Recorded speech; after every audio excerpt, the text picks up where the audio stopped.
Not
you.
I'd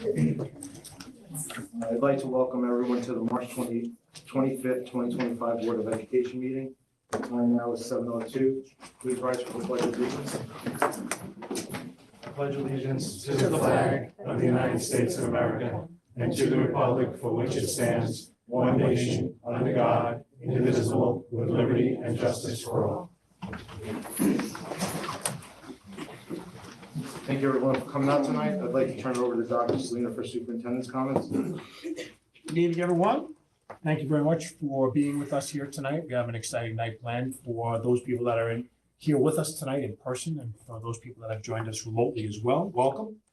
I'd like to start off. We're going to recognize some amazing students who are here with their family tonight, many of them. And we have their teachers that are here with us, or directors of department. So what I'd like to do is we're going to jump right into this, if that's okay with everyone here. We're going to start off with the Ethics Bowl, and we're going to introduce both of our teachers that'll come forward. Introduce yourselves, please, and then you can invite the students. And I'd like you to talk, as you know, a little bit about what you participated in and the monumental achievements that you've had this year. You and I spoke a little bit about it, and I'm beyond impressed at the success of the children thus far. So obviously young adults and are representing Plain Edge proudly, and please tell us a little bit about what we were involved with for this semester. Okay.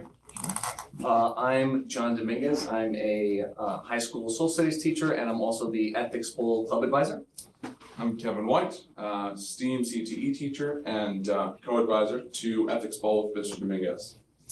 And I'll just start out by talking about a little bit about what Ethics Bowl is and what we do. So in Ethics Bowl, students are actually presented with a lot of modern day ethical and moral issues. They're presented with a lot of modern day cases that a lot of people are discussing today. And what students do is they engage in academic discourse and in a competition where they attend Hofstra. And they actually engage in academic discourse with various other schools from around Long Island and across New York State. And this really shows their ability to talk about moral and ethical issues of modern day, but doing it in a respectful way and doing it sort of in a way that they're able to really communicate their ideas effectively. And at the competition this year, there were 32 teams from across Long Island, both public and private schools that competed, and our students did really, really well. They were questioned for half an hour by doctors, psychologists, psychiatrists, philosophers, and professors from all across Long Island on their stances on these various issues. They had to defend them on the fly with off-the-cuff questions. And so Plain Edge out of 32 teams came in first place for questioning from this panel of professionals from across Long Island and New York State. So today here with us, we have 3 students from that team, our Ethics Bowl team. So we're gonna call them up now one at a time. Yep. Sunny Snyder.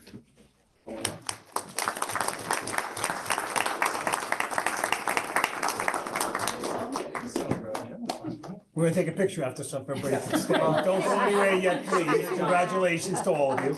Oh, there's the award. And Frankie Martinez.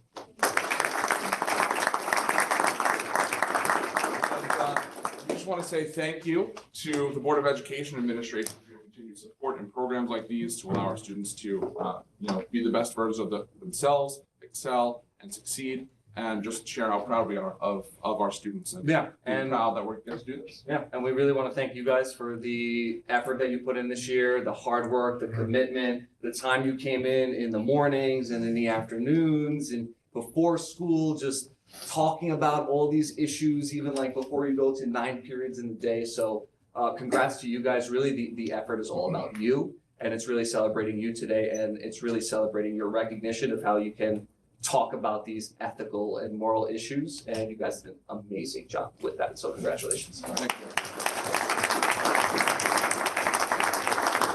So what I'd like to do to our amazing students here is, first of all, I'm going to embarrass you a little bit. I'm going to ask you to come over here and stand with your advisors. Let your parents come up and take pictures. Please get out of your seats. Right here? Yeah. Yep, right in front, right here. I'm going to ask the board to step aside and then step in when they are done, and let's surround these people and let's get a picture. Gotta get the trophy in the middle. Trophy in the middle. All right. There we go. Okay. There we go. Do you want to There we hold on go. to it? I don't know. Sure. Yeah, There we go. Yeah, Frank, you gotta hold on to it. All right. There we go. All right. Thank you. Great job. No, don't, Yes. don't go to it. Oh. No, no, no, One no. more. Oh, I'm sorry. You have a couple more to go.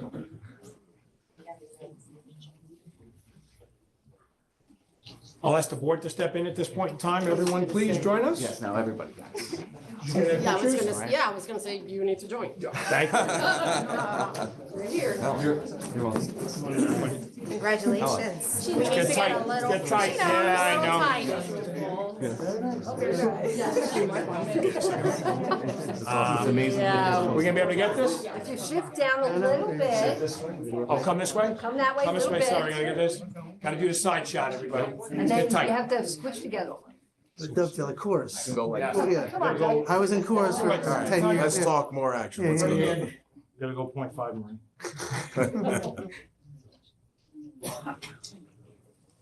Got it. Thank you. Thank you, everyone. Congratulations. Congratulations. Congratulations. Congratulations. Thank you, Mr. Wood. Appreciate it. Thank you. Is this something people can come down and watch? Like, Yeah, every February. Every February. keep it on their mind? It's a very exciting. Getting on,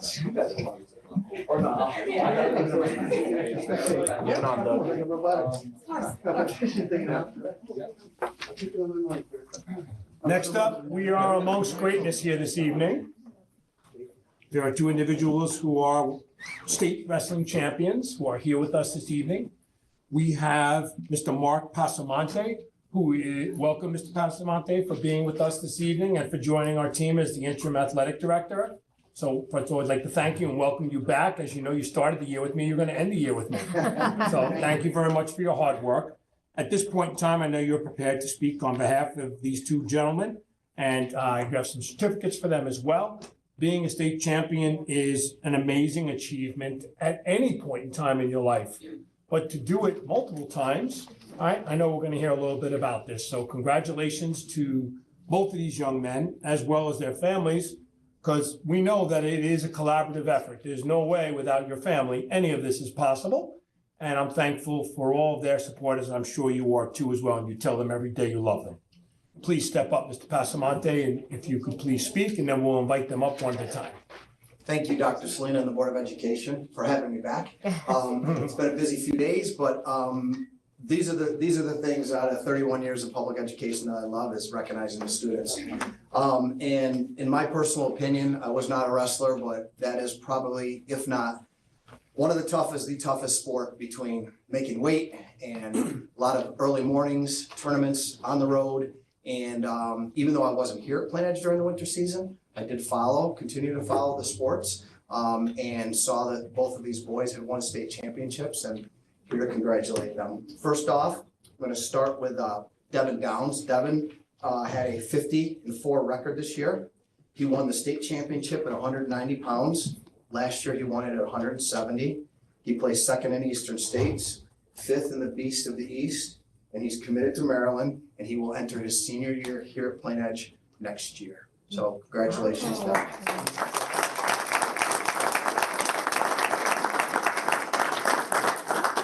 And Luke Nieto. Luke had a 50-3 record this year. He was the New York State champion at 152 pounds. Luke finished second in the state in 2024 and fifth in 2023. He placed first in the Eastern States, and those of you that may not know that, that is a huge tournament where many, many great wrestlers from all over come, and Luke placed first. And he's committed to LIU for next school year, and I'd like to congratulate Luke as well.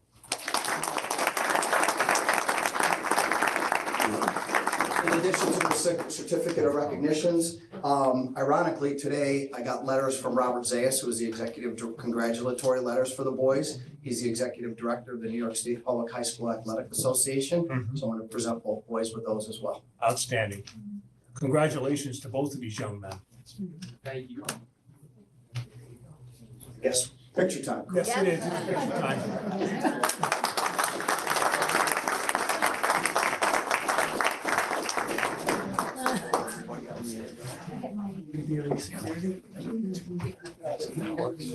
No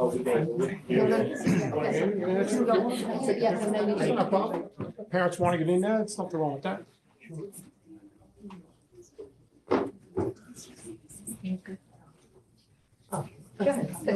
Yeah, we got you. Yes. We'll send you everything. Thank you. Thank you. Thank you, everybody. Go ahead. Here we go, I'm gonna look at me first, please. Not responsible for quality pictures, I take a bunch. One of them will come out, I promise. I'm gonna ask the parents to step out at this point in time, if you would please. Thank you. Thank you. Thanks. You're welcome. You're I'm gonna welcome. take, you got yours? I got mine. All right.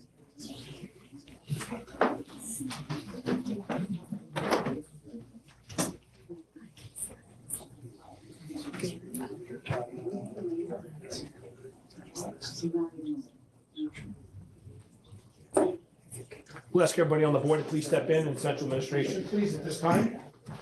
Recognize these young champions.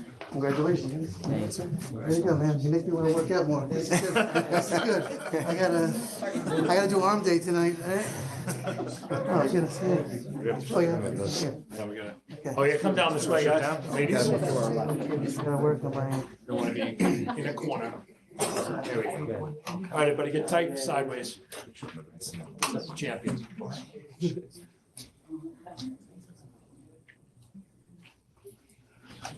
Thank you. Thank you. Congratulations, gentlemen. Congratulations. Congratulations on your achievement. How are you, Maryland? Please, stay local, take advantage of everything. Cool.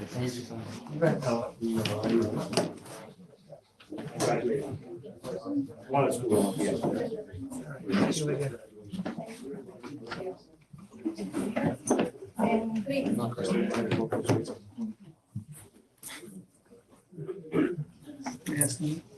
Okay, at this time, we're, I had already shared about Mr. Passamonte, who's here with us. And welcome back. High School Drama Club presents Mamma Mia. Tickets can be purchased at phsdrama.booktix.com. Join us April 3rd, 7 p.m., April 4th, 7 p.m., April 5th, 1 and 7 p.m. If you're interested, please, it's on the website as well. We'll be hosting for the second year Special Olympics New York, once again this year on Saturday, May 3rd. If you're 12 or older, come on out and volunteer. We've had entire families come on out and donate their time at Plainridge High School. Visit the website for more information, please. April 2nd is Autism Acceptance Day. The district will wear rainbow-colored attire to support Autism Acceptance Day. The Harlem Wizards game will be held tomorrow, Wednesday, March 26th at 6:30 p.m. Tickets are still available. Please visit the website for further information and to purchase tickets. Our high school forensic competition will take place on Thursday, March 27th. Our summer enrichment program is back. Registration opens on April 11th. Information on how to sign up can be found on the district website. High school college fair was held last night. Nearly 70 colleges were in attendance from all over. All right, it's an amazing night of connections. Congratulations to Mr. Wasserman, Principal Ayelko, her entire staff for organizing this event, which continues to grow on an annual basis. Having the opportunity to speak to people about a specific school and being present to actually experience these things are two very significant and important aspects of choosing the right place for you to end up in life. So it's something where the parents have an opportunity to speak as well with those advisors. So we were excited to be able to have almost 70 different opportunities here. And that included military, fire department was here. We're excited about all these opportunities, multitude of colleges. There's no one fit for anyone. I tell people all the time, ask the questions. You have the opportunity because we bring the people to you. And people did take advantage of it. We were open from 7 to 9 last night, and we had a big crowd. So I'm very proud of the staff and all the organization of the administration. And thank you to the guidance department for doing an amazing job as well. For without them, we would not be able to advise all of these young ladies and gentlemen about the potential opportunities of the future, which are most important. At this time, just a quick little update. Not much has happened. The weather hasn't really been all that good. As you know, the rain, the wind, up to 50 miles an hour the other day. But we have a quick little video we're going to just pop up there on the music suite progress. They're beginning to lay brick. That's an exciting time. All right. And it's, I go by obviously on the outside and the inside, probably about once a week. It doesn't move as fast. But here's a quick little video, little snippet.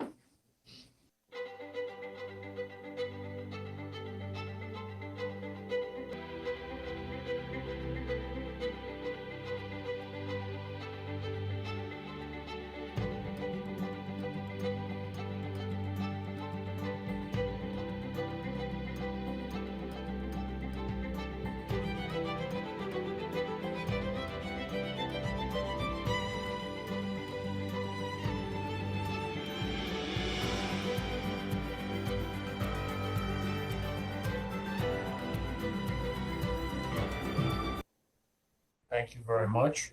So we're making progress. Is the brick gonna be the same, do they match colors to the old brick, They're or all, is it something no, new? it matches the rear of the building, which is a black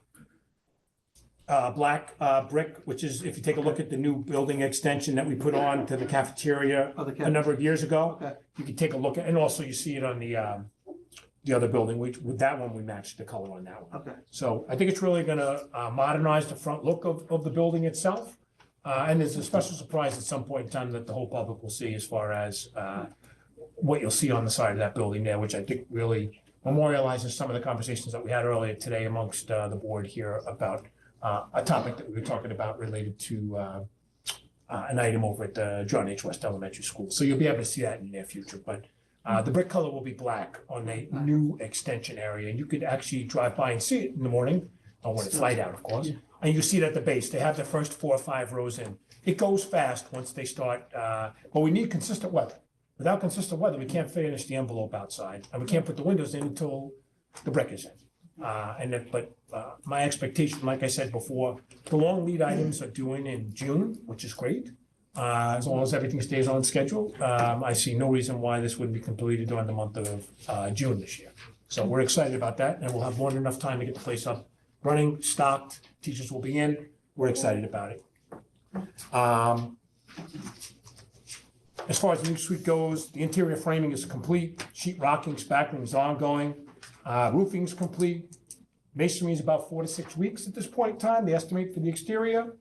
All the parts are on order, that were the long lead items, plumbing, electrical, all the rough work's done. If you're into construction, you know about that. Other projects that we're dealing with also, high school generator order was released and approved. 30 to 45 week lead time on that. Elementary and middle school libraries, bid packets sent to the attorneys for review, so we should be getting those back soon, so we can put those on the street, get those bid and do that work this summer. Middle school review is currently reviewed at SED, and so we should have that back and be able to put that on the street in the next few weeks. Looking to do that work during the summer and get that wrapped up as well. As you know, these projects take anywhere between 2 to 4 years to complete on average. The New York State Education Department's operating with a 25-week lead time right now. That varies based upon, what other schools and institutions put in. And the architect obviously works with them, providing many materials. After an initial review, they provide additional information. So we're excited about these things moving forward.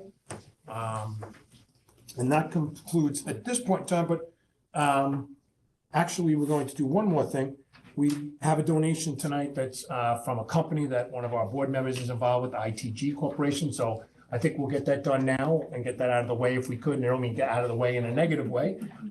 Because Ms. Murphy, I'm not sure your schedule. I at the last second I asked. I'm always here for money. I know. So if anyone's not familiar, people do make donations, and those donations come through the school. We increase the budget so that it can be spent by the school. Donations that go directly to organizations, PTAs and other, because somebody asked me this question earlier today, are not, they go directly to the group. And we recommend obviously for large dollar figures or anything along these lines. We see donations all the time, by the way. This is for the Special Olympics. And I know, Mr. Parrish, you wanted to make a comment since this was a company that you're involved with and represent. So maybe you want to speak a little bit about that, and then we can do the award of the check. I know that there was a check and there were some other things that you donated as well. So ITG is very proud to be a silver sponsor for the second year in a row of this of the Special Olympics. We're a large communications company throughout the United States. We definitely contribute to many communities in Long Island where our employees work and live. So we're very proud to present a $5,000 check to the Special Olympics. On top of that, we'll have giveaways, cookies, T-shirts, and a special surprise on opening ceremonies. So we're very proud to be a sponsor, and anything else that Ms. Murphy and they need, I have authority to help out. So That's we're very great. proud. So thank you and congratulations, obviously, to choosing us to give this to. And I appreciate that, as well as everyone that's going to be working on Special Olympics. It's a very special time. Many people donate as it comes through. You'll see more people that'll be coming through. We do have a ceremonial check. We'll take a picture. First, I'll ask Ms. Murphy and Mr. Parrish and people clear out, and then we're going to put the board around that check as well. So we can put that out there.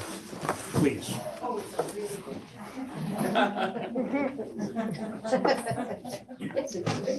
It's a really big check. You'll take the cash. Mr. Garcia. Definitely take the cash. Great, I love it. Okay. I want to get. Do you want us to pick it up? Yes. Okay. When you get it, fine. I know we have time.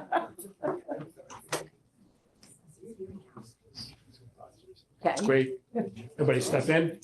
so exciting. Very nice. You didn't give them the surprise of what it is. No. They have to come on, Okay, they have to come for opening ceremonies to see the Yes. surprise. You could put that one down there. You put it down there. Yeah, move it. Yeah, so this- you can get everybody in. There we go. Thank you.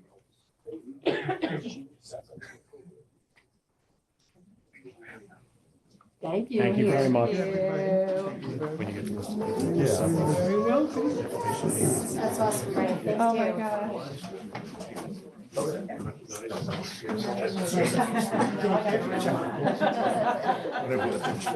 But I want to make sure that they get their, their businesses represented. Thank you very much, everyone.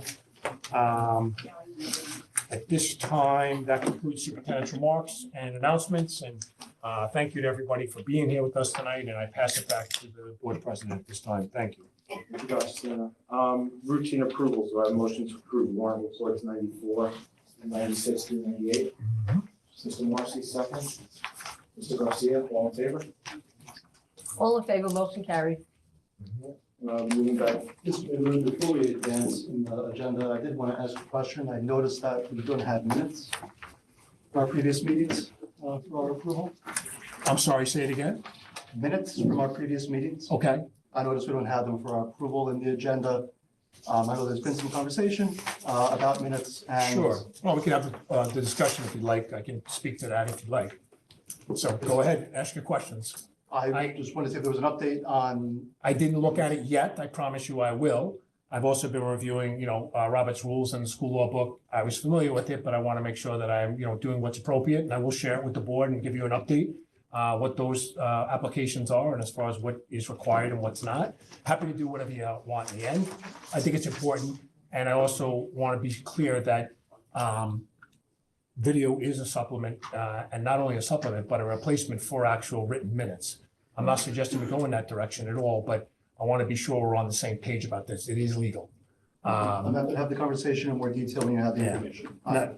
You should expect it next month. The minutes we do for the last two meetings that you asked about in March, those we do today, those are up now. They're not here for approval, but they need to be posted, the draft minutes, within the first 2 weeks. That is a requirement according to Robert's rules and law. Happy to have a conversation. Thank you. Okay, moving on to discussion and presentations. Update of the 2025-26 budget. Peter, you're up. Thank you.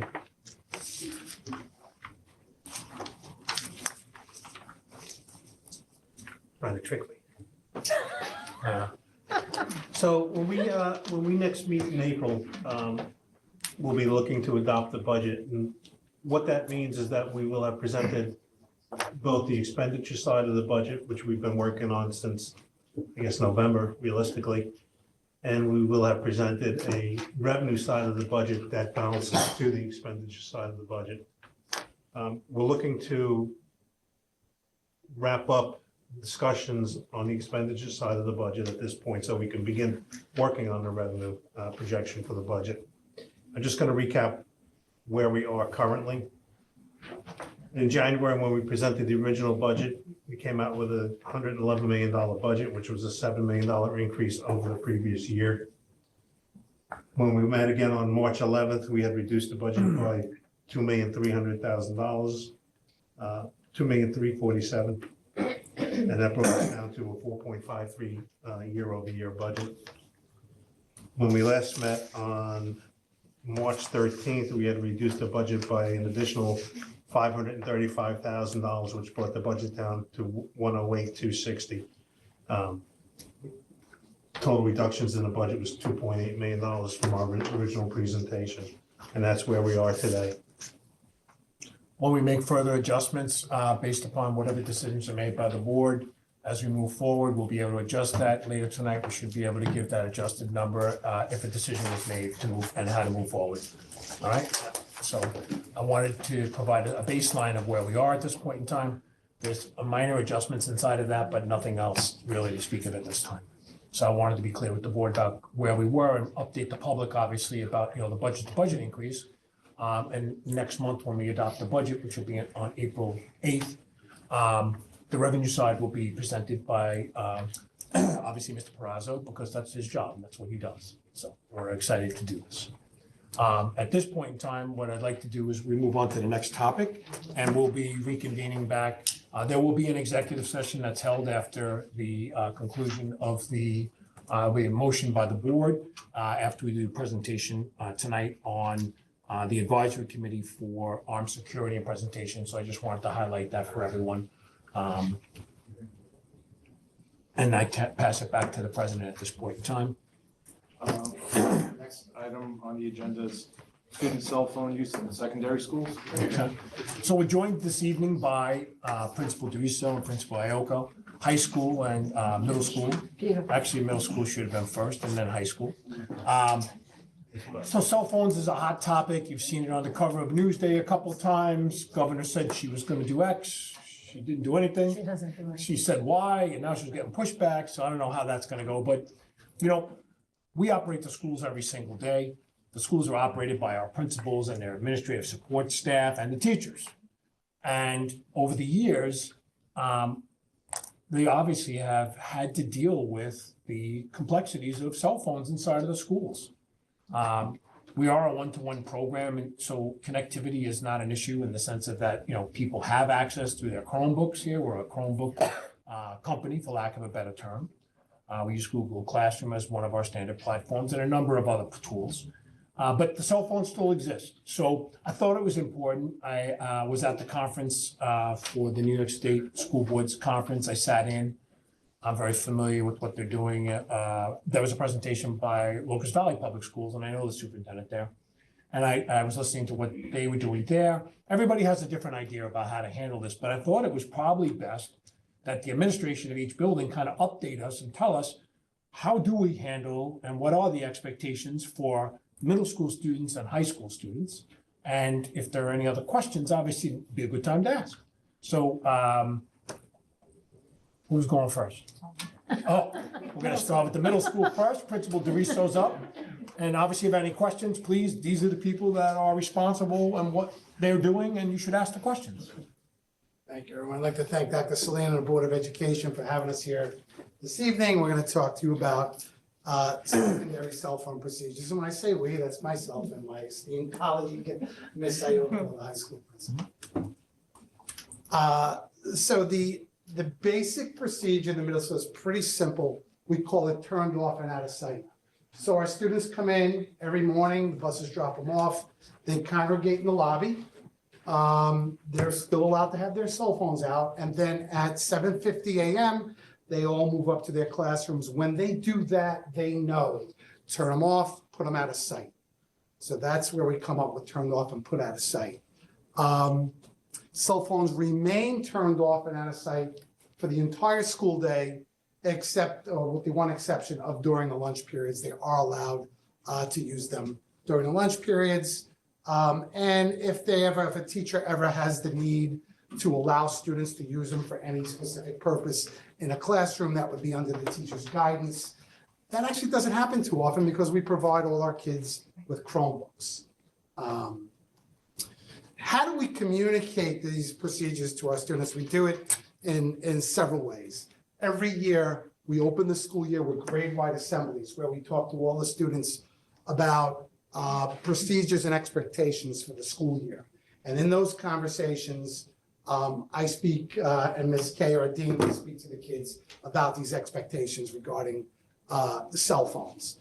We have these meetings twice every year. It's not just for cell phones, it's for all procedures and expectations in middle school. We do it when the school year opens, and we just did it midwinter a couple of weeks back during lunch periods. Myself and Ms. Kay go in, and we talk to all the kids.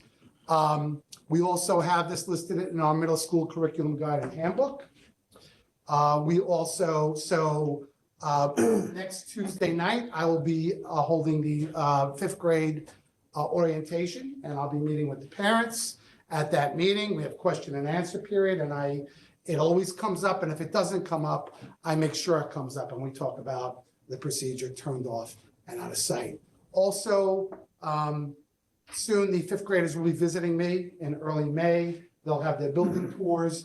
I have a very long question and answer session with them at those tours, and this comes up, and I speak to them about it there. I also talk to the 5th graders about it again, because they will continually ask a couple weeks after that when I visit them and have breakfast with them in their current elementary buildings.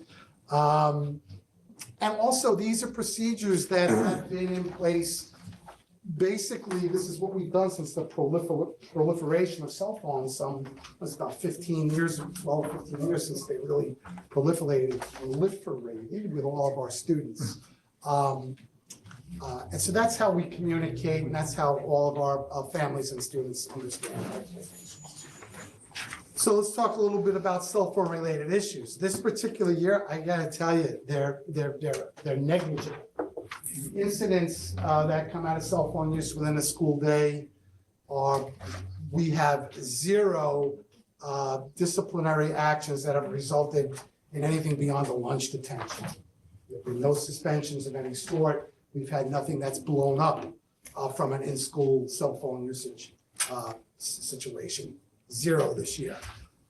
Any student management issues that do tend to come up that are related to social media typically happen outside the school day at home on the weekends. And it's not necessarily use of cell phones, it's kids gaming, it's kids on social media. And when they do, and occasionally things like that do spill into the buildings, we have an incredible dean at the middle school. Ms. Kay is such a seasoned vet.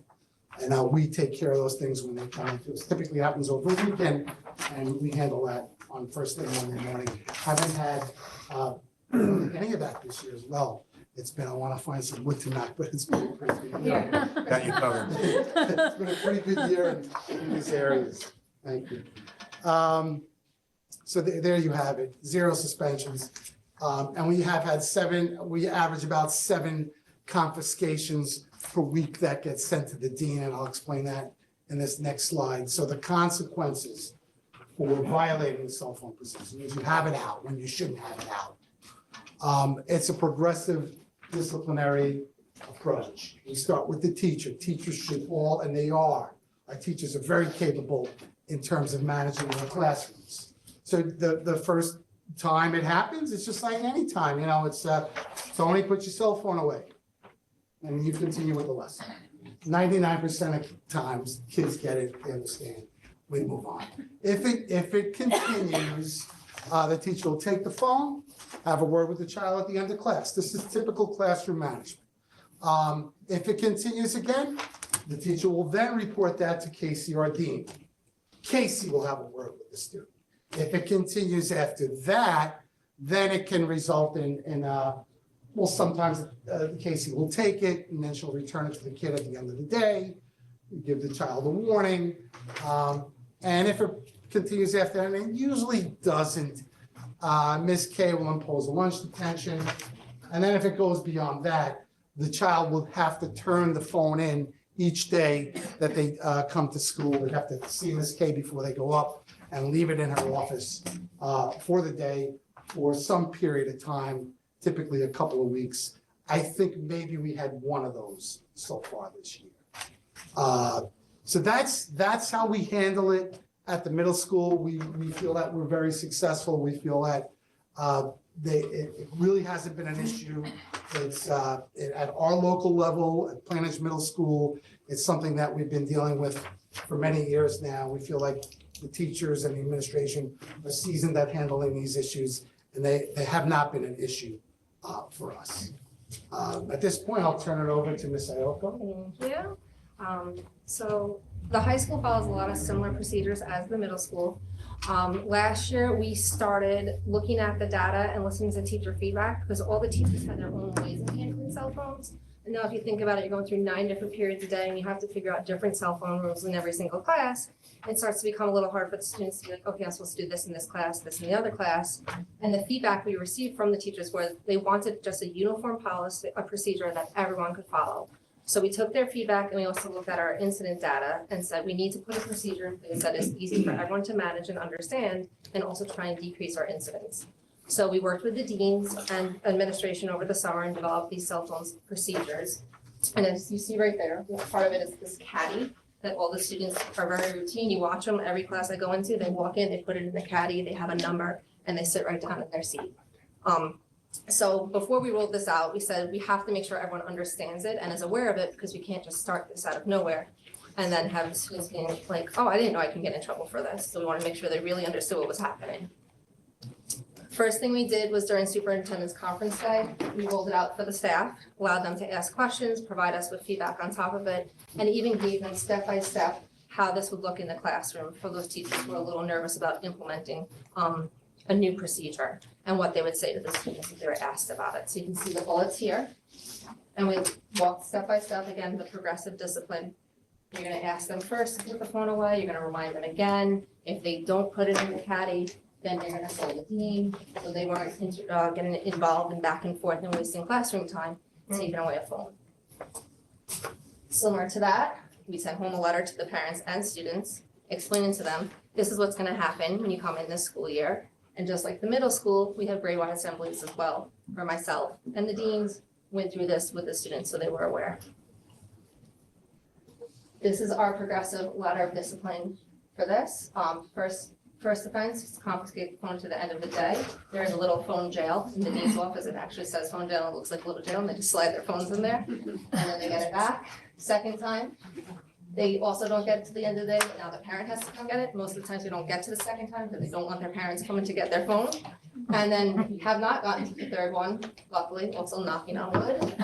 Confiscation, parent retrieval, and then I knocked on it. and then you're not bringing it back to school. So this actually shows you the difference from last year to this year. The number of cell phone related incidents last year was 44. This year it was 16. And then we broke it down by offenses. So last year we had 9 cell phone related incidents that were due to cyberbullying. 6 were inside of the school, 3 started outside of the school, made their way into the school. And even though it was 9 cyberbullying offenses, it was actually 13 offenders because of a lot of the group chats that were happening. This year we've had 1 due to cyberbullying, and that was actually during homecoming, so it was at a school event, but it didn't happen in the classroom. Last year we had 2 threats made to the school from cell phones during the school day. This year we've had none. Last year we had 1 major disruptive behavior with the cell phones. This year 0. Last year we had 27 uses of inappropriate technology, whether it was taking pictures in class that they weren't supposed to be taking, using their phone when they weren't supposed to. This year we've had 1. And the number that did go up, and this, I'll explain why this isn't such a bad thing, was the insubordination with the cell phone, because that was a new policy, procedure for the students, and it was the put your phone away. Well, I'm not putting my phone away. Okay, now we're taking it away because you're being insubordinate. But that stopped very quickly. That was more at the beginning of the year, and we really don't have those anymore either. So this just broke it down by incidents. I did explain them all. And the insubordination, like I said, deactivated phones they put in the caddy. Like you have your old iPhone at home. Yeah. Look, my old iPhone's in the caddy. But the teachers have put onto that trick as well. Refusal to put it in, and then they study hall. Well, this isn't my classroom. They are allowed to use it in spaces like the library. They are allowed to use it in the cafeteria, and they are allowed to use it during passing. So study hall, they thought at first, well, this isn't technically a class, but it's still a classroom space, and you're not allowed to use your phone during that. So feedback from the staff on the new procedure, the general consensus so far, and we will survey them again at the end of the year to get their feedback. That's what we started with last year at the end of the year, put this in place. And we do it again and allow them to write in suggestions and their take on this. They seem to love it. They also say that they've heard the students at first were not happy about it, but that they have heard the students saying they're happy to be relieved of their cell phone for a little, the pressure of the cell phone, the constant worrying about if someone's talking about it on social media. So they said that the students have reluctantly admitted that to them. And also something interesting is they've heard less gossip during the day in between classes. They said they used to hear a lot of gossip with the students talking about something that just happened because they all got the message instantly on the cell phone, and they're not seeing that as much anymore. Student feedback, so I talked to some students about it. One student told me that she didn't like it because she can't meet up with her friends in the hallway anymore, so I said, good, it's working, that's the purpose of this procedure. And she also said she's addicted to her phone, which is a serious problem that we're aware of. So helping them slowly remove themselves from that addiction and need to have their phone by them constantly, and the anxiety that it does cause. The younger students, because of the middle school, say they don't bother it, they're used to it, they know it's not an issue. The only students who said they had a harder time adjusting were the seniors, because they were used to all of this freedom throughout the time. And it was a real shock to them at first, but they said now it's just second nature to them. And they have their free periods and they have their lunch, so they get their cell phone fixed then. That's everything. Questions? I can tell you that, well, kids dodge me when they see me in the hallways as they go into the bathroom, et cetera, and they hide their phones on occasion. But in general, I've seen a lot, and not just me, but any adult that's in the hallway walking. Obviously, we have monitors, et cetera. But I have, in the classes that I've had the chance of peering in on, I think that the management that's put in place, and in the middle school, I really haven't seen anything at all. At the high school, when I do see them, it's typically inside of general environments, which would be inside of the cafeteria, because that's when children are relaxing and such, and they're able to use it. Have you found that, are they repeat offenders in general, or are there students that, obviously parental involvement is necessary at both levels on these, or are they rarities? We have 2 repeat offenders. Okay, The rest of them, one and done. okay. Well, I would turn it back to the board for questions and obviously anything you want to ask. I was just at a conference about this actually, and one thing, with Hochul's message is bell to bell. And that means the beginning of the school day to the end of the school day. And what they kept saying is it's because of the impact of social media and children at lunchtime not speaking to each other and being on their phones. But I also believe that we have a policy that's working. So just because somebody in Albany says we should do it this way and she's giving no directive, I don't think we should change it. But with that being said, I would like to know, do you see children by themselves in the cafeteria on their phones? Are children not as engaged? Because that is something I do worry about. So I look at that all the time. I'm in the cafeteria all the time. I love that, thank you. And that's where I get to know them best.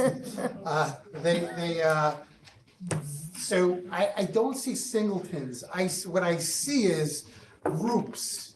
So they're sitting in their group and they're all doing this they're kind of interacting with the phone and with each other. And not a whole lot, mind you. Many of them, the phone isn't out. Most of them, for that matter, they're engaging in, they get an opportunity to have free social interaction at school day, and most of them are taking advantage of that. And then they're out on the ball fields in the nice weather. So while some do use it during lunch, I don't see singleton kids off isolating. I really don't. Great. Say it again. It's the same in the high school. They sit in their groups and they're on their phones and they're comparing their pictures and whatnot. We do have a quiet area for those students in general who want their own time and their own space, who don't like necessarily the whole hustle and bustle of the cafeteria, but they're normally reading or on their laptops in there, not actually even on their phones. Thank you. So obviously there's other more computing power in my watch than all of Apollo 11. With the advent of additional smart devices beyond cell phones, are there thoughts as to how to grow and scale this policy to address smartwatches, the inevitable smart ring, whatever, Apple puts an eye in front of next? Yeah, the glasses that they can use now, yeah. We've been talking about that too, how the next steps are watches and how we have to figure out, what we're gonna do with those. Even the AP board and regions, you can't have watches even in the room anymore when they're taking AP exams. So that's also coming down from like the national and state level as well. We haven't seen it. I mean, it's there. So it may not be an issue yet. It hasn't been an issue. And as I said, our teachers are really good at monitoring their classrooms and seeing what's going on. So if they saw the watch, it's gonna be the same thing. Right, take the watch. That's a little more evident. Takes a lot longer. A question for the two of you, I guess, how have parents reacted to these policies? I guess you have teachers, you have the students, I guess. So we've been doing this forever, as long as I'm there, 16 years now, and Okay, but no. nothing. It'll come up at next week's for the 5th grade, incoming 6th grade parents, and they'll ask, and I'll explain the procedure. And they hear it, and they're fine. Okay, very good. Does the middle school have caddies or planning to? Some teachers have caddies, but they're not really used. There are a few teachers that do use them. We do have them available if a teacher wants the caddies. How does this work in gym? What do you guys do? So Gym in setting, yeah. gym with us, they have their lockers and their backpacks. that Just they put can it in go there, on. lock it up? And then like other classes like music, we have 5 caddies at the front of the room. They all have a number. They put them up. We even have it in library ice. So when they use that space, they can put them in there. So any space that's used as a learning space, we do have caddies for them. So they know routine wise that they continue to follow that. And have kids found alternatives using their Chromebooks? Is there, because I'm thinking, are they, most They try. classrooms they have, yeah, I'm sure They try and then are amazing. The kids are innovative. Ahead of it. Yeah, I'm sure you're a high school kid, you're desperate, oh, they took my phone away and I'm gonna find another way to do it, so. Yeah, they Have you try, guys- then our teachers catch them and then Okay. the tech team puts something in place to stop them from their efforts. We can see that happen, yeah, cool. The firewall team is pretty strong. Okay, very good, thank you very much. Other questions? Yeah, I have a couple, thank you.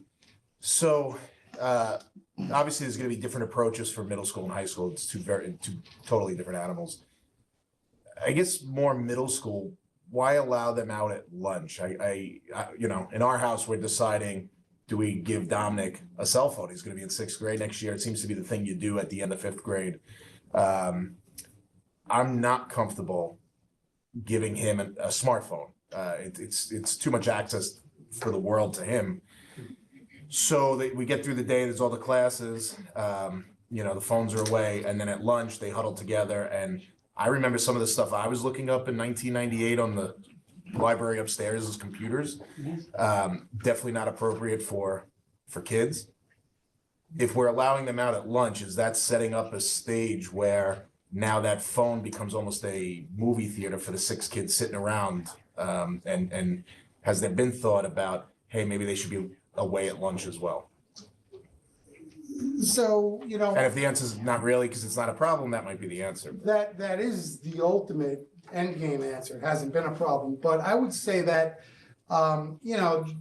these kids go through a really strong academic day. They're working hard for 8 periods out of the day. And this is an opportunity for them to let their hair down, to relax, to be themselves, to be with friends. And I think, it hasn't been a problem for us, and I think we gotta allow children to have a little bit of freedom. We sit on them a lot heavier than a high school does, of course, because it's appropriate.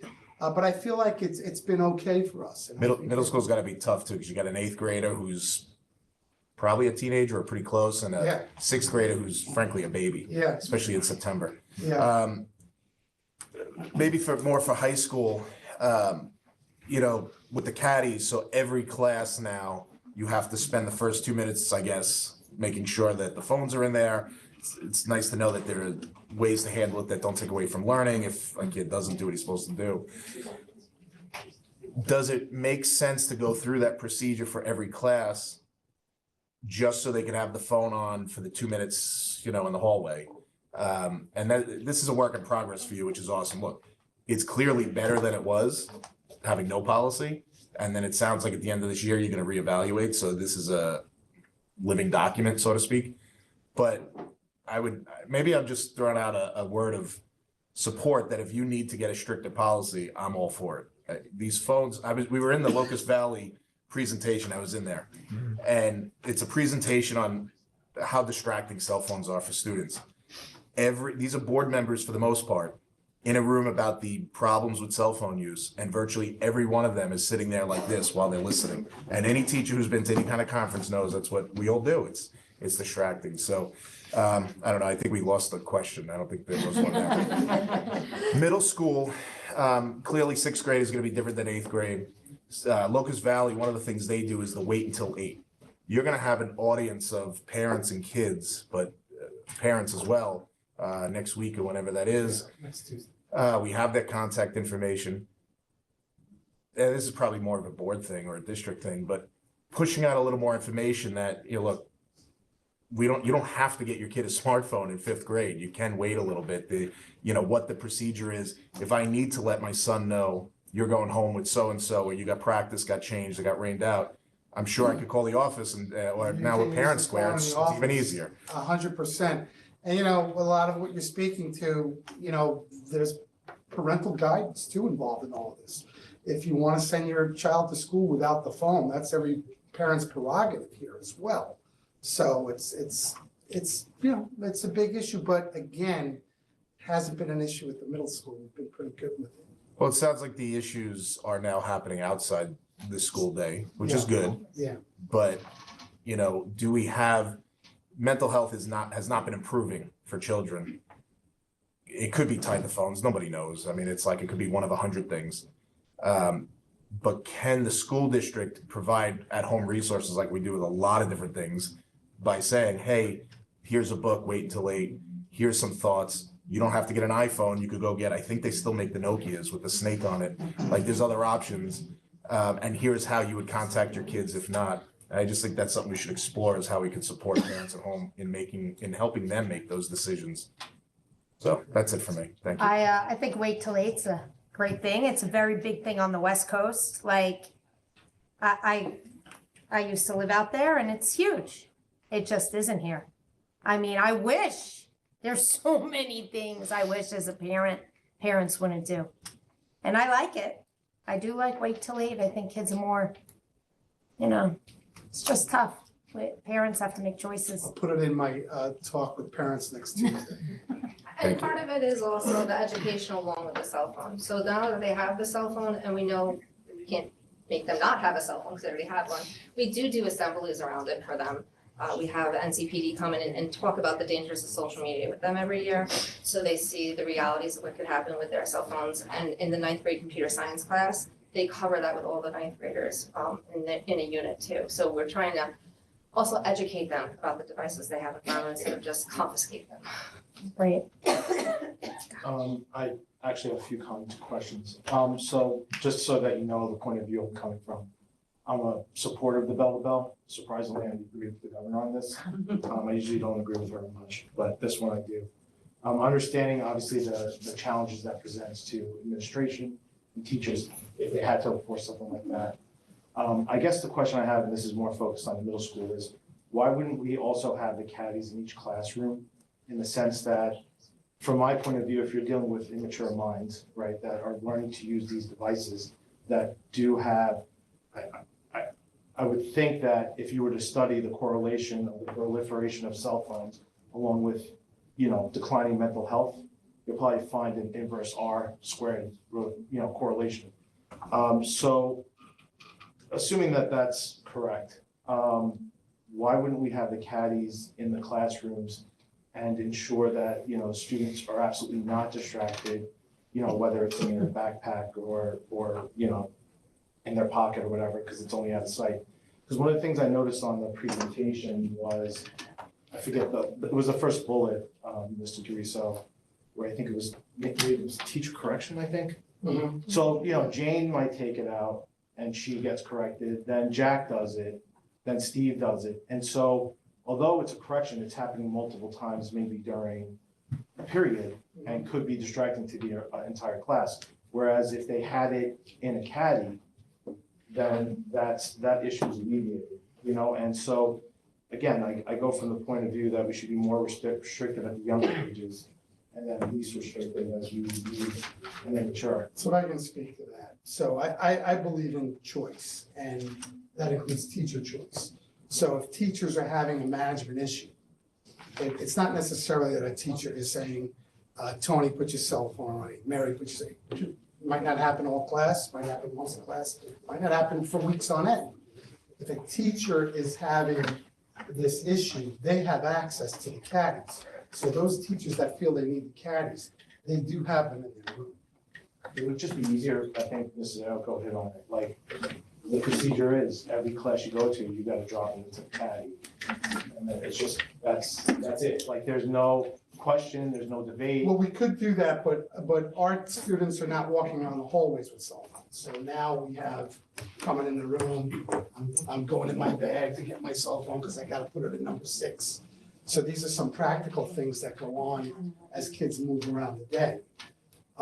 Would it almost encourage them to be taking the phone out more than That's they are what my now? concern would be, because they're not walking around the building with them. So should we look at Bell for middle school and high school, we give them the flexibility to, that they have right now? Basically, when you come to school, you have to put your phone in your locker. And Yeah, you're not allowed to take it out until the end of the day. well, I think that it's seems essentially like- what we do outside of the lunch period. So are the students, their phones in the locker basically the whole day except for They're lunch? turned off and out of sight, whether they're in the locker or in their bags. So if they go to the bathroom, can they turn on their phone and text? When they go to the bathroom, they leave their phones with the lunch monitor, the bathroom aid monitor that collects any cell phones from students. Became the bathroom pass. Yeah, they trade. No more 2x4. Well, they'll be TikToking the whole time otherwise. In the bathroom. Okay. I think, speaking for me, because that's all I can speak for, if we need stronger policies, I'd love to hear about them, and I'm all for it, and we'll make some people angry, and that's okay. One last question. I would assume in both the high school and the middle school, kids who use them as assistive devices, whether it's sugar glucose monitoring and the like, those are exceptions, right? Yeah, and that would go through our nurse. Yes, they just have to provide the evidence to the nurse, and we have a list, so we know what students. And those are what they usually should use. 504 kids that are identified and require those services. And it's inside there. One other thing, just an idea. I think we always make assumptions about whether parents are gonna be upset about a certain policy or not. I know we had the thought exchange. Might be something worth really surveying the district to see if this is something, whether bell to bell is something that's palatable or not. I mean, I don't know how we go about necessarily putting. Or are it they out. seeing issues with it and the parents think we need more of a, more support in that area, or are they happy? I think the other issue comes with, well, what happens if my child leaves their cell phone and then by the end of the day, they don't get their cell phone back? So when I was a teacher, if a kid's cell phone got stolen, we weren't looking for it. Like, it was on them. It was on the child and the family to replace it. We weren't hunting down cell phones all day. If they didn't lock their locker, that was just too bad. So that might become an issue for a lot of parents. Well, who's going to replace the child's cell phone if it doesn't return home with them at the end of the day? And I can see that becoming a bigger issue, that they don't have time during the day to potentially deal with. Like tracking down cell phones. That's not what you guys are. Yeah, no, we don't. Yeah. It's their responsibility. Right. So who would be responsible for the If cell electronics? phones started to be taken, Right. that, And if it's not going back to the that could correct create a can child, of so. trying to figure out how to handle it. Yeah, that could be a big disaster. I mean, it's a good idea, but I think little logistically, things like that would have to be worked on. Yeah, I mean, I don't have an answer for that. I mean, I guess our phones being stolen out of caddies in high All of school. them have phones, so they're really not looking to steal each other's phones. 10 years ago, right? Right. It was very different because they didn't all have phones. The iPhones were a hotter commodity. You couldn't get your hands on those as easily. But now all of them have 1, 2, they have 3 different phones they can put in You the got caddy, deactivated so- ones. Yeah, exactly. So I don't want to know about that. All right. I don't have any other questions. Any Anyone additional else? questions from the board this evening? So I want to thank you both. I know you've been working on this with Dr. DiPaola and myself now for months. After I went to that conference, I thought it was important that I had to ask the questions, what are we doing? You know, what can we share with the community and the board so that everybody knows what's going on? So I think it's important that we have an update from you, and if there's any suggestions, obviously, we're open to it. So, but thank you very much for your management skills always and for looking to do what's best for kids every day. So, Thank you. Thank you. thank you.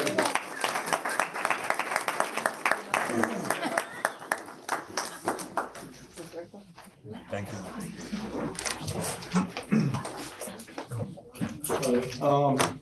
Discussion on item number 3, policy 0115, prohibition against bullying. So the policy committee met. You'll see there's 4 policies that made it through committee to tonight. I think they're all pretty self-explanatory and frankly, you don't have much of a choice because all of these are state required policies written by one of the less than a handful of lawyers on Long Island who do this kind of thing. So it's pretty straightforward. I'm pretty happy that this makes a very comprehensive bullying policy, so I think it's much better. We got a lot more meat behind it, which is good. So we had a lot of discussion in our policy committee meeting, so. Doug, wait, Yeah. I didn't see any changes to the policy that was there, and I don't know if I'm missing something. Which one? The bullying policy? It's It was- totally revamped, yeah. I think she scrapped. But she all- typically would put blue lines through it, and there's no blue lines, and the draft was adopted in 2015. So I'm just kind of curious how it changed. I think she just scrapped the whole thing and updated it to make it more comprehensive.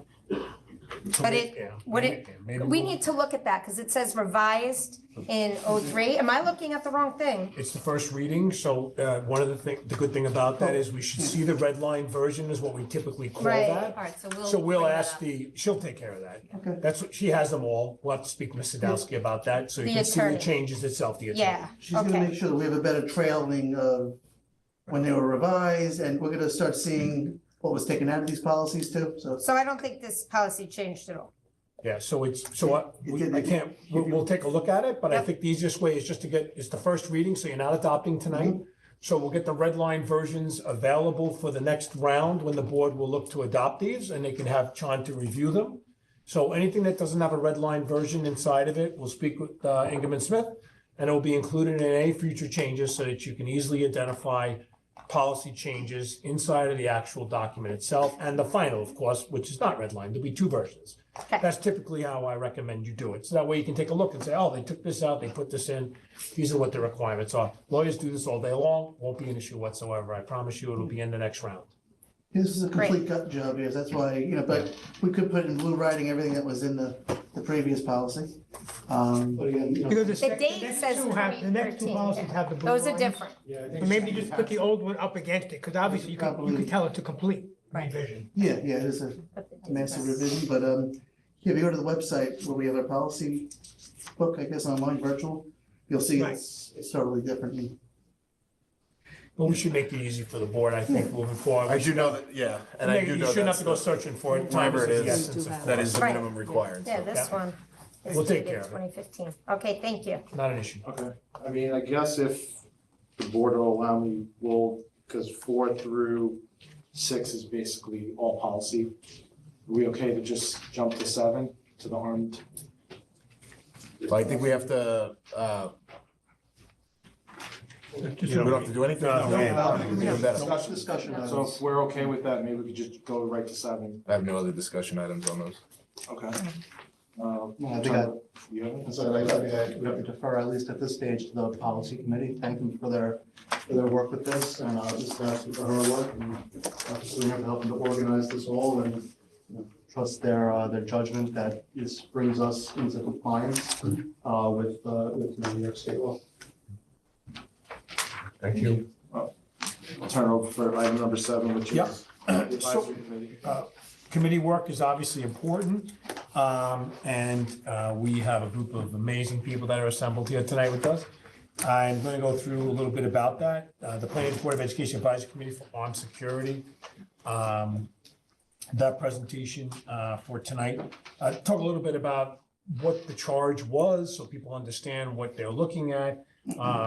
There was a interest to take a look at what other schools are doing and what the possibilities may be inside of schools, our schools here. And research was done by this committee. We'll talk a little bit about it. Research, analyze, and present the topics as it relates to armed security. And it's specifically the presence of armed security guards, visibility of weapons concealed versus displayed, location and number of personnel, cost for armed security, and risk factors. And receive input from the community, which is what was completed and done. So we'll talk a little bit about that. And this is an exploratory committee, which is providing information to the Board of Education, who is responsible for ultimately making a decision about this topic. And I would like to talk a little bit about, what the structure was.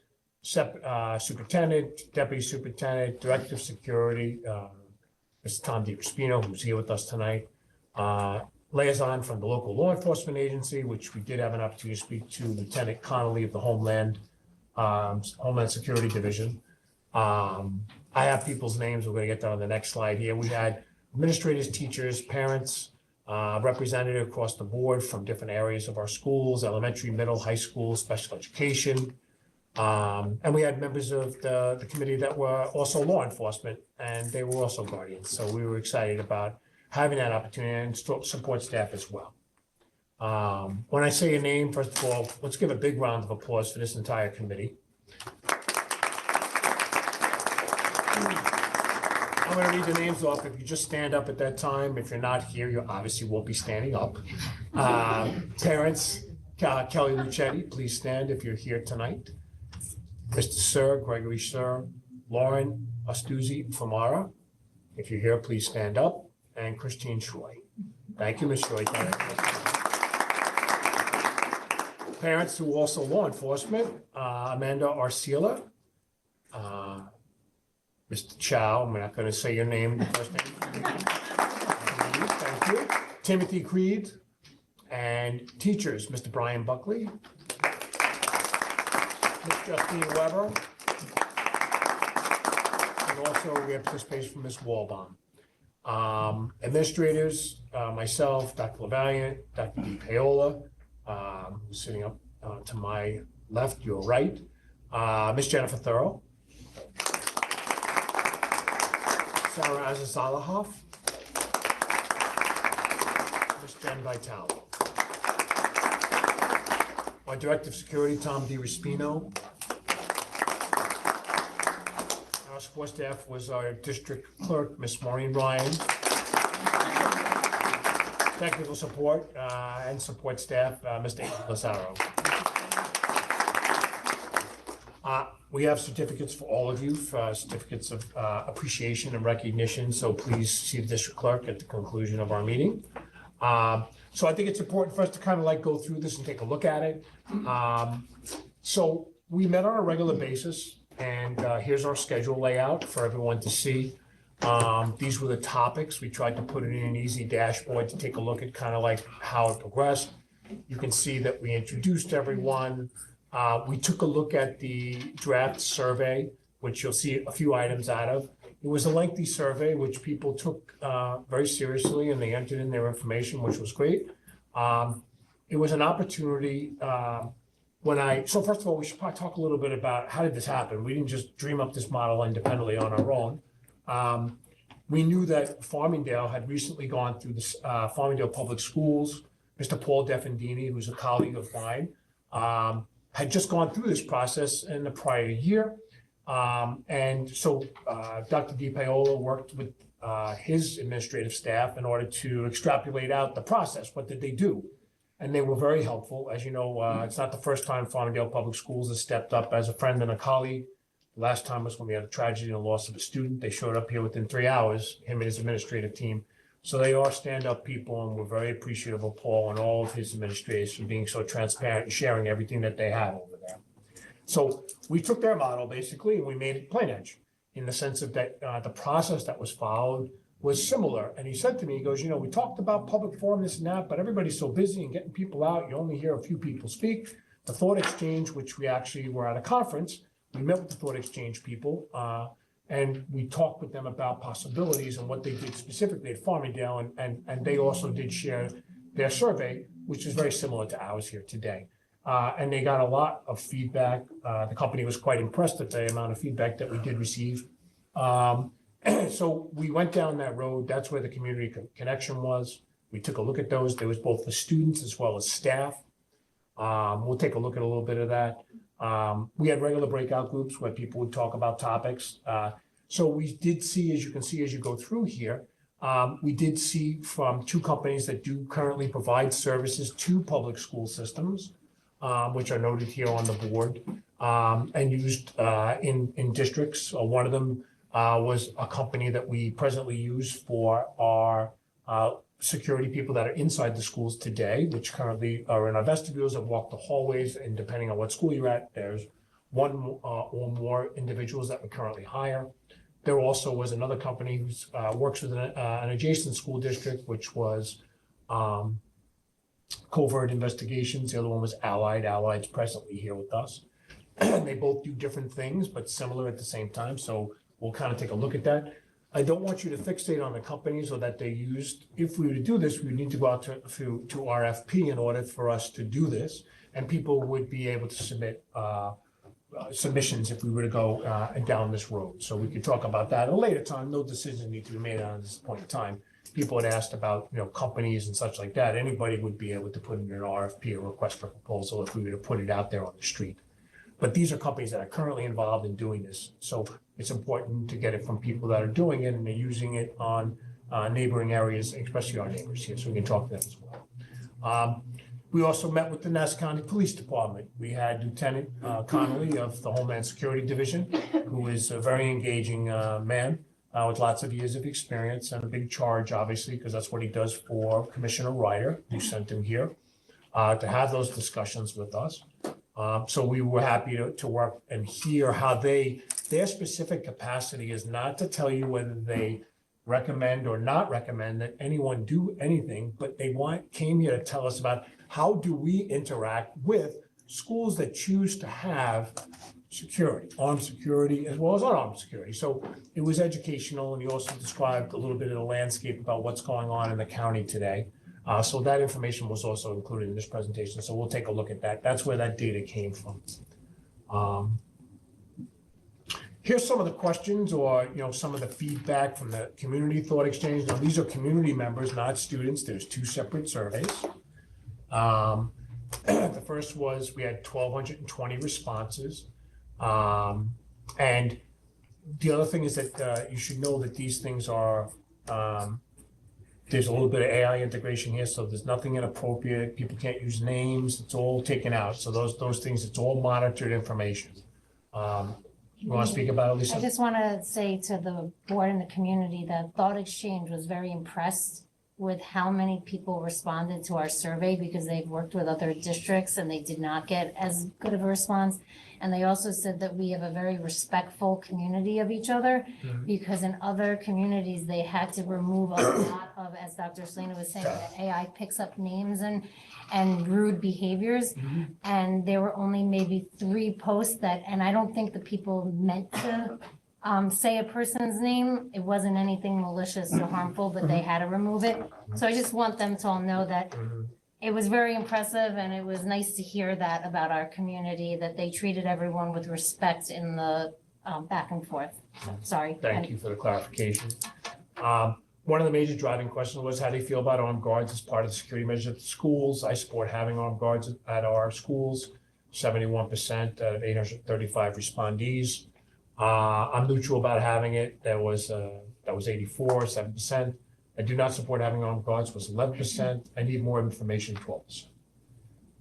Which structure do you prefer for the assignment of an armed security guard? And these were options that were presented for possibilities. One in each building, exterior, 42%. One patrolling all the buildings, 9%. That's the exterior. One patrolling the hallways in each of the schools, that's on the interior, 27%. Interior, I'm not sure, I need more information. I'm not in favor of this, which was the same number, obviously, is 11%. So, I'm happy if there to are see- questions, please ask questions. I'm happy to see that we had 74 responses from community members who conceivably don't have children in the school district. So Yeah. at least we caught up some of those people. Yeah, and the other thing is like the thought exchange people say is that people are more apt to respond to a survey as opposed to attend a meeting and publicly have that discussion. They're not, this is a little more protected, for lack of a better term, because of the anonymity associated with the process. So these are AI extrapolations from the actual survey data. As you can see here, you can see that people in general cautiously support the implementation, looking for enhanced security in the schools. And this is from the responses only. That's these people's opinions. Support for armed security, many believe they would deter potential threats. Concerns and reservations, significant concerns are raised about potential accidents, the psychological impact on students, and the overall effectiveness. Alternative safety measures suggest including building security with metal detectors and reinforced doors, as well as increasing mental health support and preventative measures. Training, qualification, and cost, emphasis on the need for rigorous training for those individuals that would be in our schools if we did so choose to do so, or outside our schools. And then when we kind of talk a little bit about pro versus anti, this was the summary basically between the two. The common ground, which is what I like about the tool itself, is that the bottom line is child and I call it child and staff safety. All right, we want our schools to be safe. That's the bottom line. We want everybody to come to work, be safe, and go home every night so that they can return home to their loved ones. And I think that came out inside of the survey itself. So I think that was pretty clear. Students, interestingly, the students were a reflection of parents, very similar. So if you take a look at these things side by side, you see some very similar numbers here. So, and that doesn't surprise me much. Like I said before, it depends, but there's no correlation between the people that responded from the community and parents and the students. There's no one-to-one correlation that it's Ed Selena's daughter that responded. So I could say, is it from the family? Where is this coming from? And as you can see, there was participation inside of it. Obviously it's something that's important for us to consider in our deliberations about this topic. Quick question on this. Was it just the high school students that were surveyed, or what grades? Yes. Okay. Yep, high school. I don't know, Dr. DePiero, or maybe based on thought exchange, or Dr. Slin, if you know the answer, are the numbers low, or is that kind of like where we expect? I was happy to get what we got, to be honest with you. I'm being honest. It's participation voluntarily is, even though you do it during a set time or a set period, et cetera. Right. Sometimes participation is not exactly what you want from high school students. So I was pretty happy to get what we got. I'd like to see more always. Of course, you want something from everyone, but that's not realistic. When I saw the parallels and the numbers, I thought it was interesting. It's an observation only, and it's not, there's no correlation. I can't go back and forth between families and kid responding. Yeah, of course. But that was, so the number itself is, not large, that's for sure, but we did get some feedback from the kids, which I thought was important. Okay. Same ideas here. Obviously, everybody wants to be safe. I can't say any other way. The kids feel the same way. And not knowing the details behind it is something that, continues to come up, and that's natural.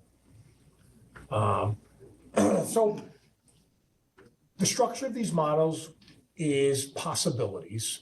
And also there is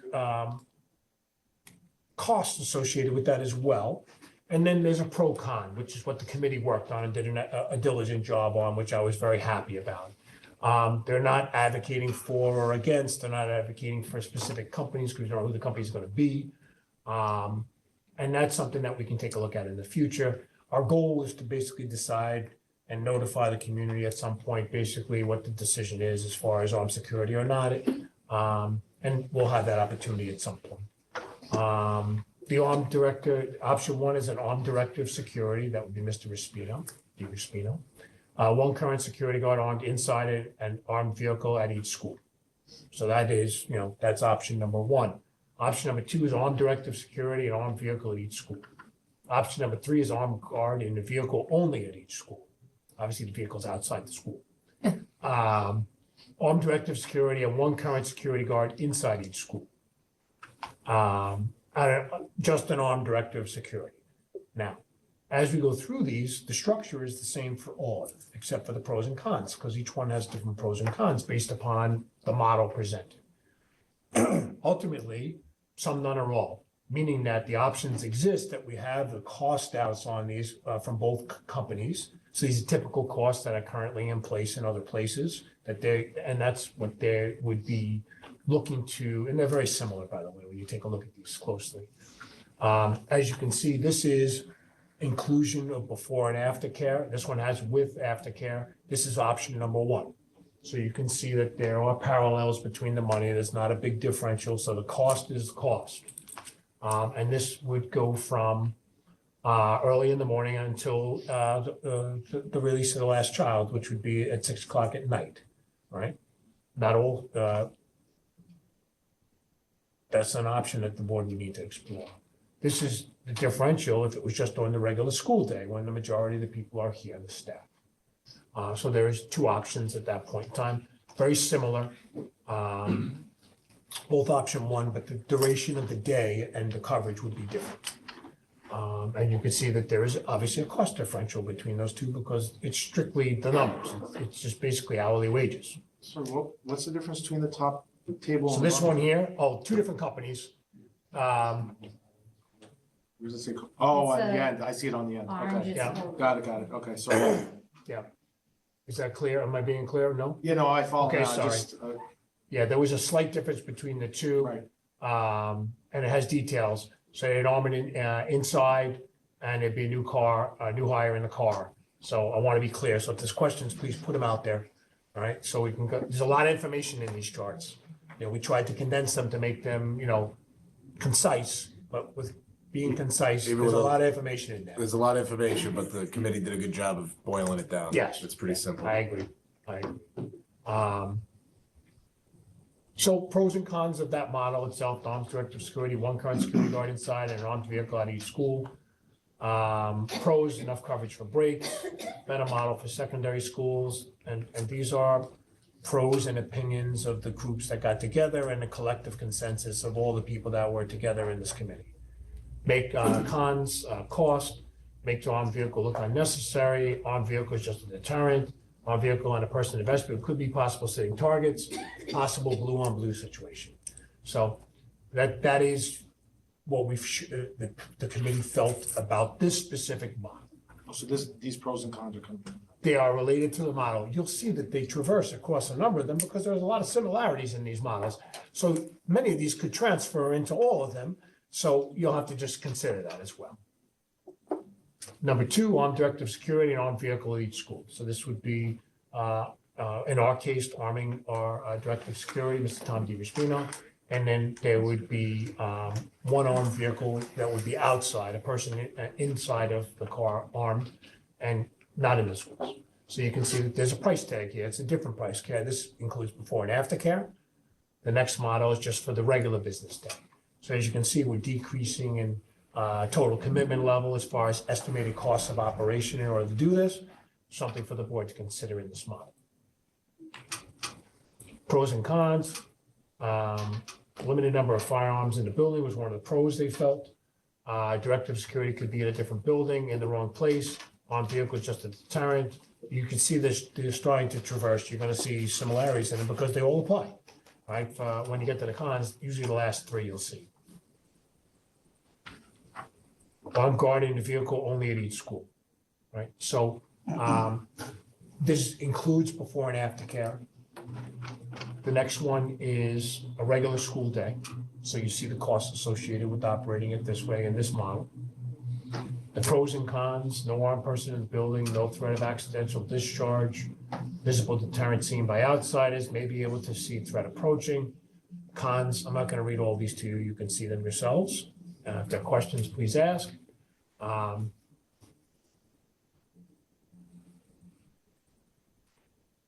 directive security and one current security guard inside each school. But this is with before and after care, regular school day. And these are the costs here. And so somebody said to me, so I'm going to bring it up now. And we even noticed this when we were in the committee. It's like, this doesn't look like it's a big increase. Well, it's not, because what you're taking out of this discussion here is that these people are already, you can't think about people, you need to think about, we purchase services from companies.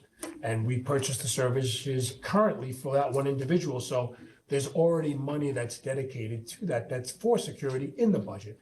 This would be the additional costs up and above those current costs in this model. So the number is not as clear as the other ones because there's additional fees for those individuals. Does that make sense? Right? We're already currently paying for the security today. This is the cost differential in order to introduce the armed component of this, regardless. And that would be in addition to the current money in the budget that we have for these people to serve us today who are unarmed.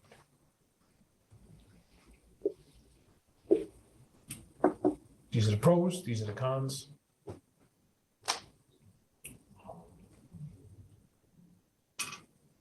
This is just the armed director of security.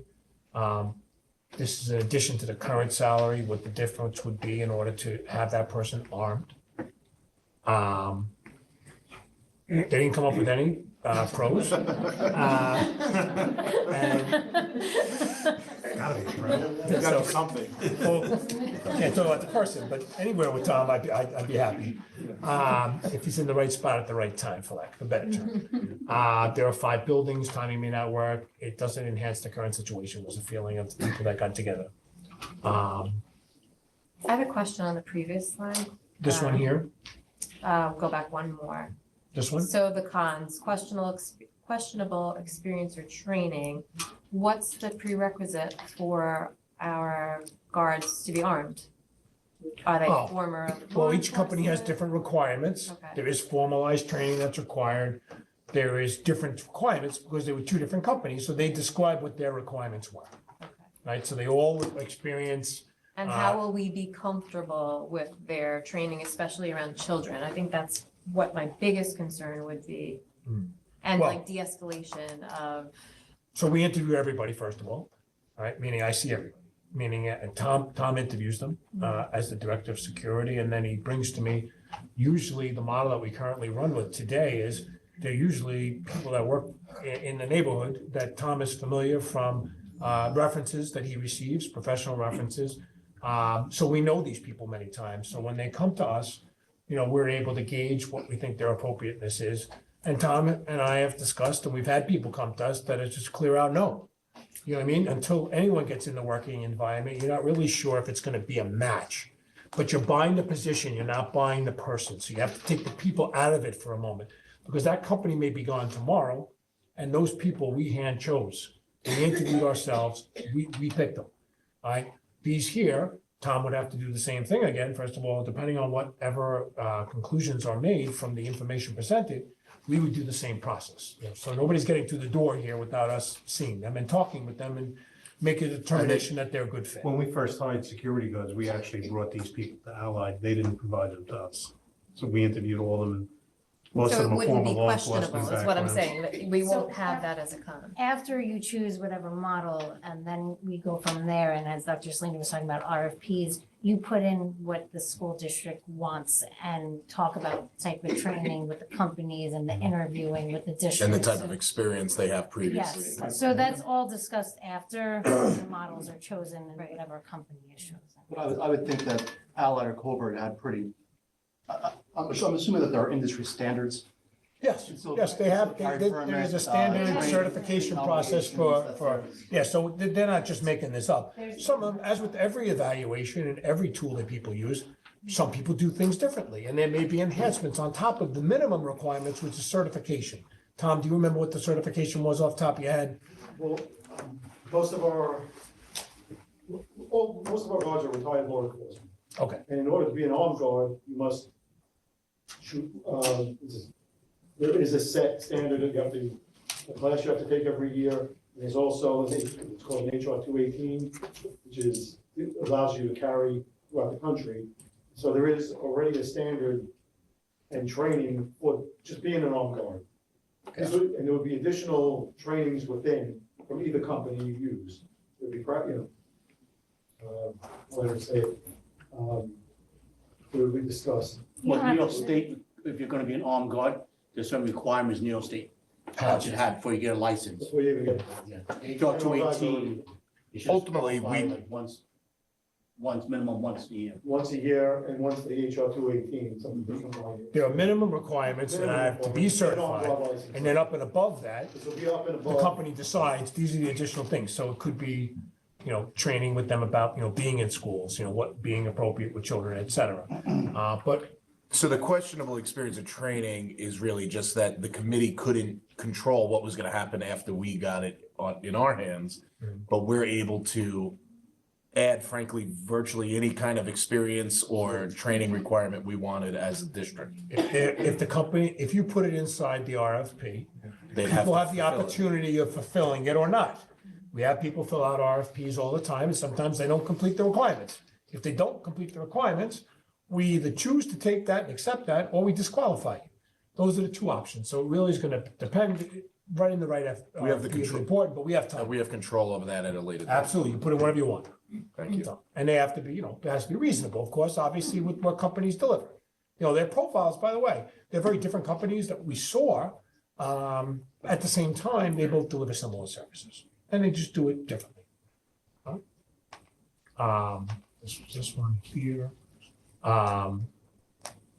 Relief vehicle, not as important, but this is an option that, you could choose. Remember I told you before, some, none, or all, as far as if you wanted a relief vehicle, you wanted somebody to drive from school to school, et cetera. Some schools have requirements that the person can't leave their post at any time unless they're relieved by somebody else. Some people are, one model they described to us is there's porta potties outside. No one ever enters the building in the model, one of the models they showed us. But you have to be comfortable with the person getting out of their car and going to the bathroom. And that's not gonna happen at that instant. So a relief vehicle might be something that you could consider if you're looking to have that 100% coverage sitting in that car on the exterior. So that's only on the outer. Exterior only. Exterior. It's pretty self-explanatory. So Nassau County Police Department, there's 0 public schools in Nassau County that have armed guards that are, privately hired inside the schools.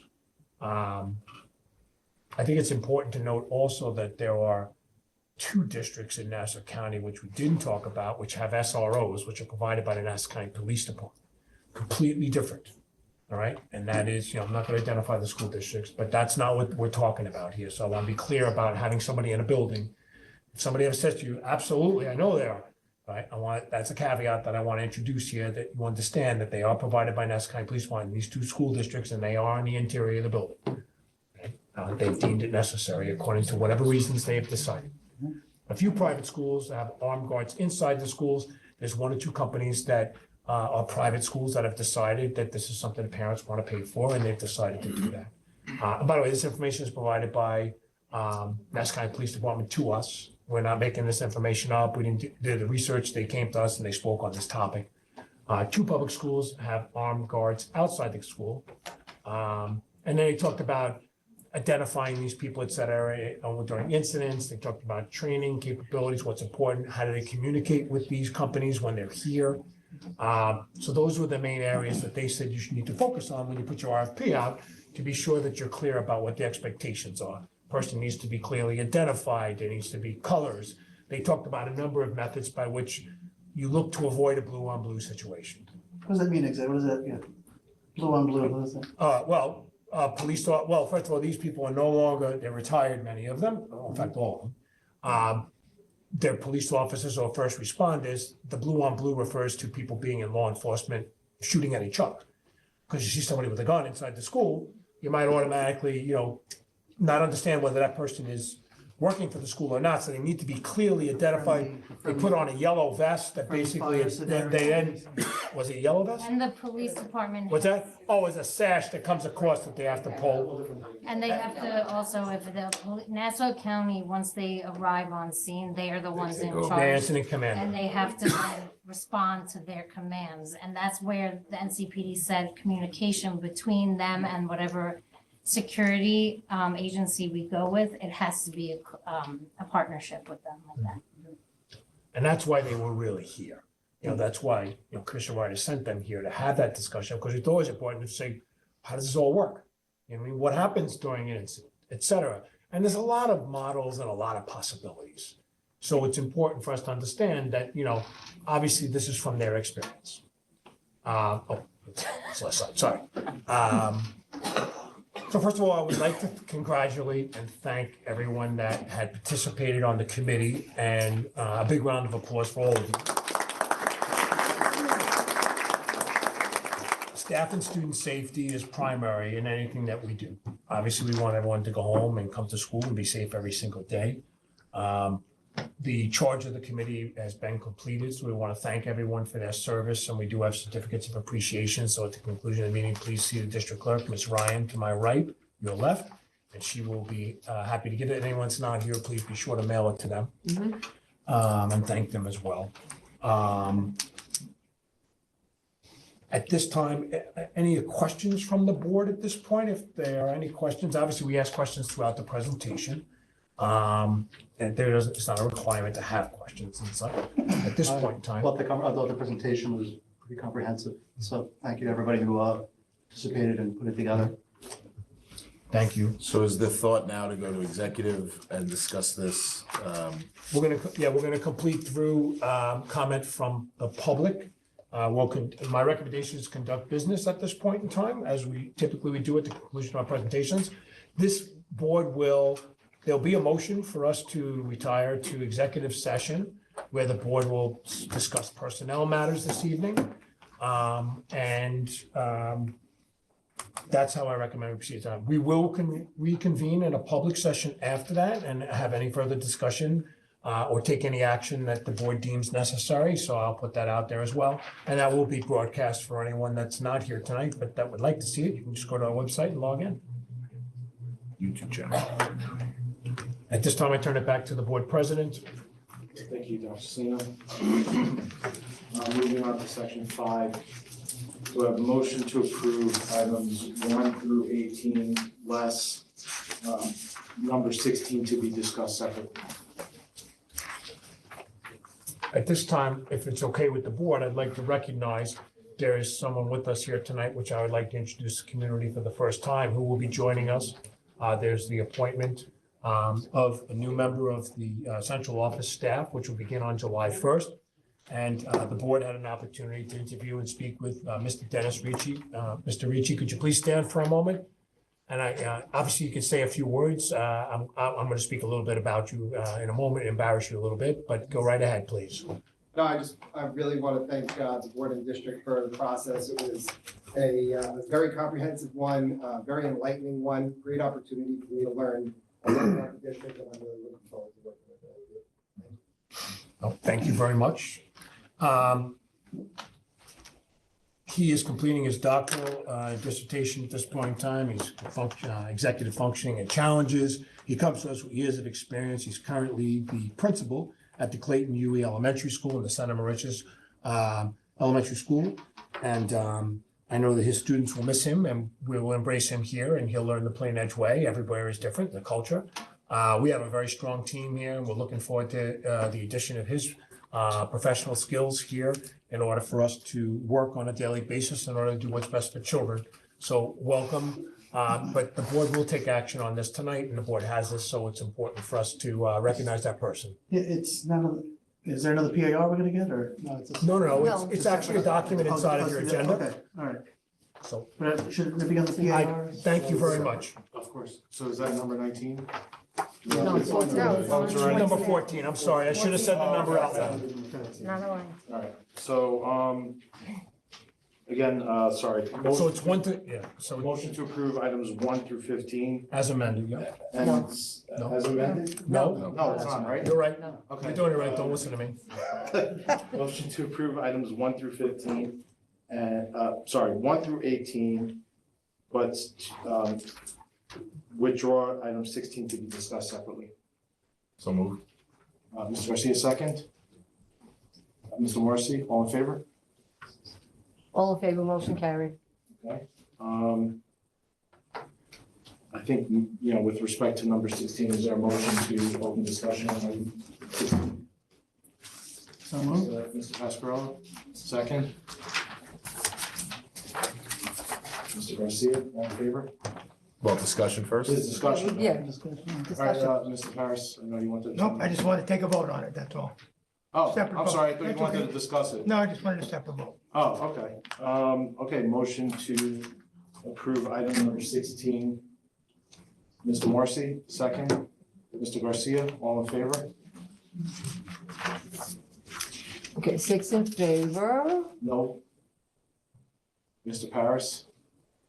So Okay. 6-1. Okay, so, okay, he was opposed. Okay, 6 in favor, 1 opposed, motion carried. Okay.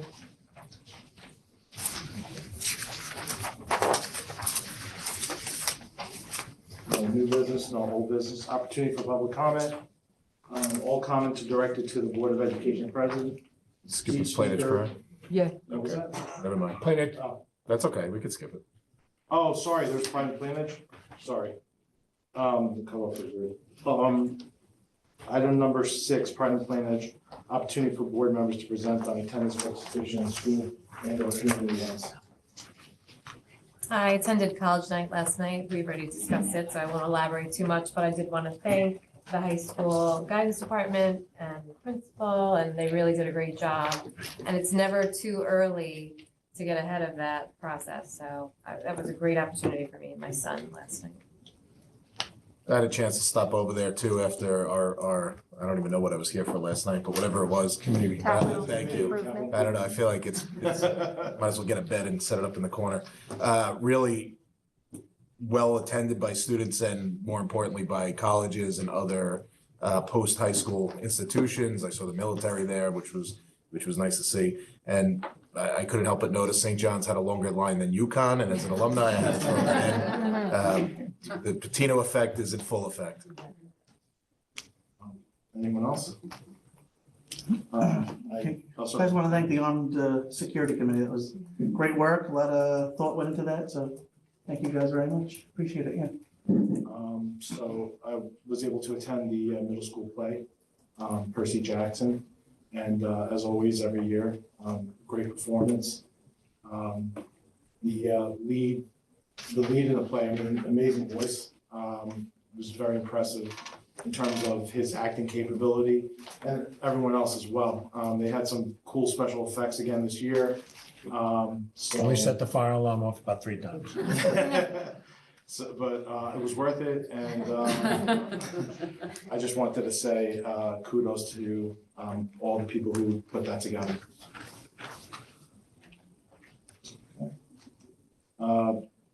If nothing else, then now we're on to opportunity for public comment. All comments are directed to the Board of Education President. We kindly ask each speaker to limit it to 2 minutes, and we also kindly ask that you use the microphone and state your name. Good evening. Good evening, Greg Fuchs, President, Planners Federation of Teachers. Nice to see everyone. I'll be very quick tonight. Dr. Selena mentioned before, tomorrow is our big event, the Wizards event. It's going to be attended by close to 900 people in the community, kids, parents, and we're going to raise thousands of dollars for our scholarship fund that goes right back to the community in the form of college scholarships for graduating high school seniors. We do this in conjunction with the PTA. So I want to invite everyone to come. We still have about 50 tickets left. Obviously the Board of Ed and all central office personnel, we're looking forward to seeing you. Our district clerk, Maureen Ryan, will have your t-shirts in the morning tomorrow, so pick them up at your leisure.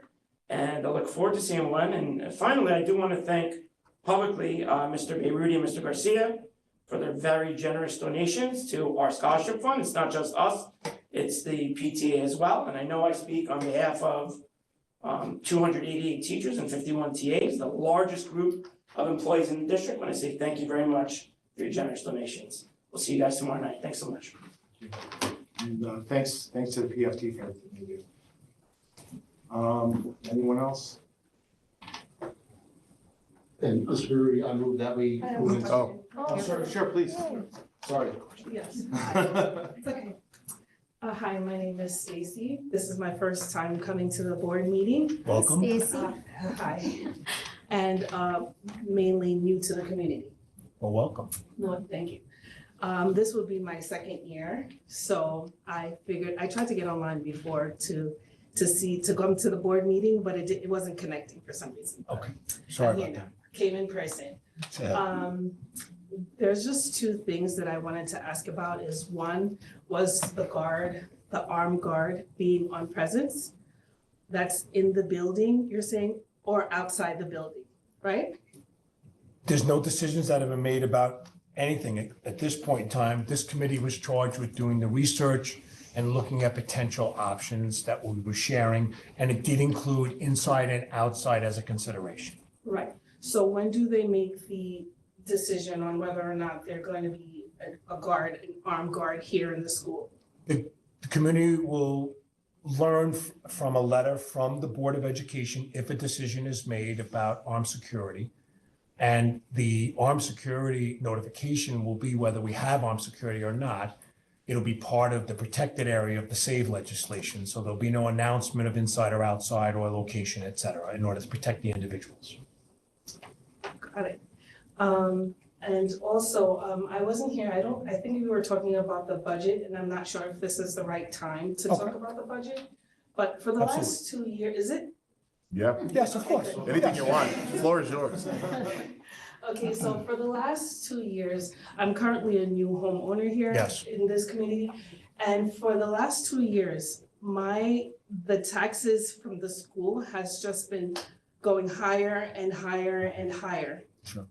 And I'm not sure why, so that's why I came tonight to actually see, where do you see is this sheet telling me what the budget is gonna be or what's? The budget will be adopted at our next meeting by the Board of Education. And the process begins for us back in November. Just give you a quick, synopsis of what we do. The board receives it during the month, and the public, of course, receives the first glimpse. There was a summary slide that you saw earlier about where we are with the budget. It currently has a 4.01% increase. That will be adjusted from budget to budget for all the obligations that we have So inside. coming 2025, I'm sorry. But it's not, so I want to be clear, so give me 1 second here. Sure. That's the budget to budget increase. That is not the amount of money that we're looking to ask the public for. That is just the first part. That's not the revenue side. Where do we get the money from? Okay. I'm impressed. I'm getting better. Peter's gonna correct me because he does the money. So I do also want to bring up to you that you were here for the last 2 years of the corrective action of the Nassau County Tax Assessor's Office. Yes, I did call them. Oh, I'm I sure. called They them. told you come see us probably, right? Yeah, they said yes to come down here, so that's why I'm here. So Peter, first of all, Peter can give you much more detail about your tax bill, and he can talk to you about that, and he can come, you can see him, you can talk to him on the phone, whatever's best for you. But one of the problems is, and last year, so he can tell you longitudinally that there have been over the past, and don't hold me on this number of years now, so there's been at least 50% increases, money that's been levied, and still taxes have gone up for people, and that's in the last 10-year gap. Meaning over the last 10 years. I've been here for almost the completion of 14 years. So there have been years when we didn't collect any additional taxes and we used the money that was basically originally being taxed, but reassessments have changed.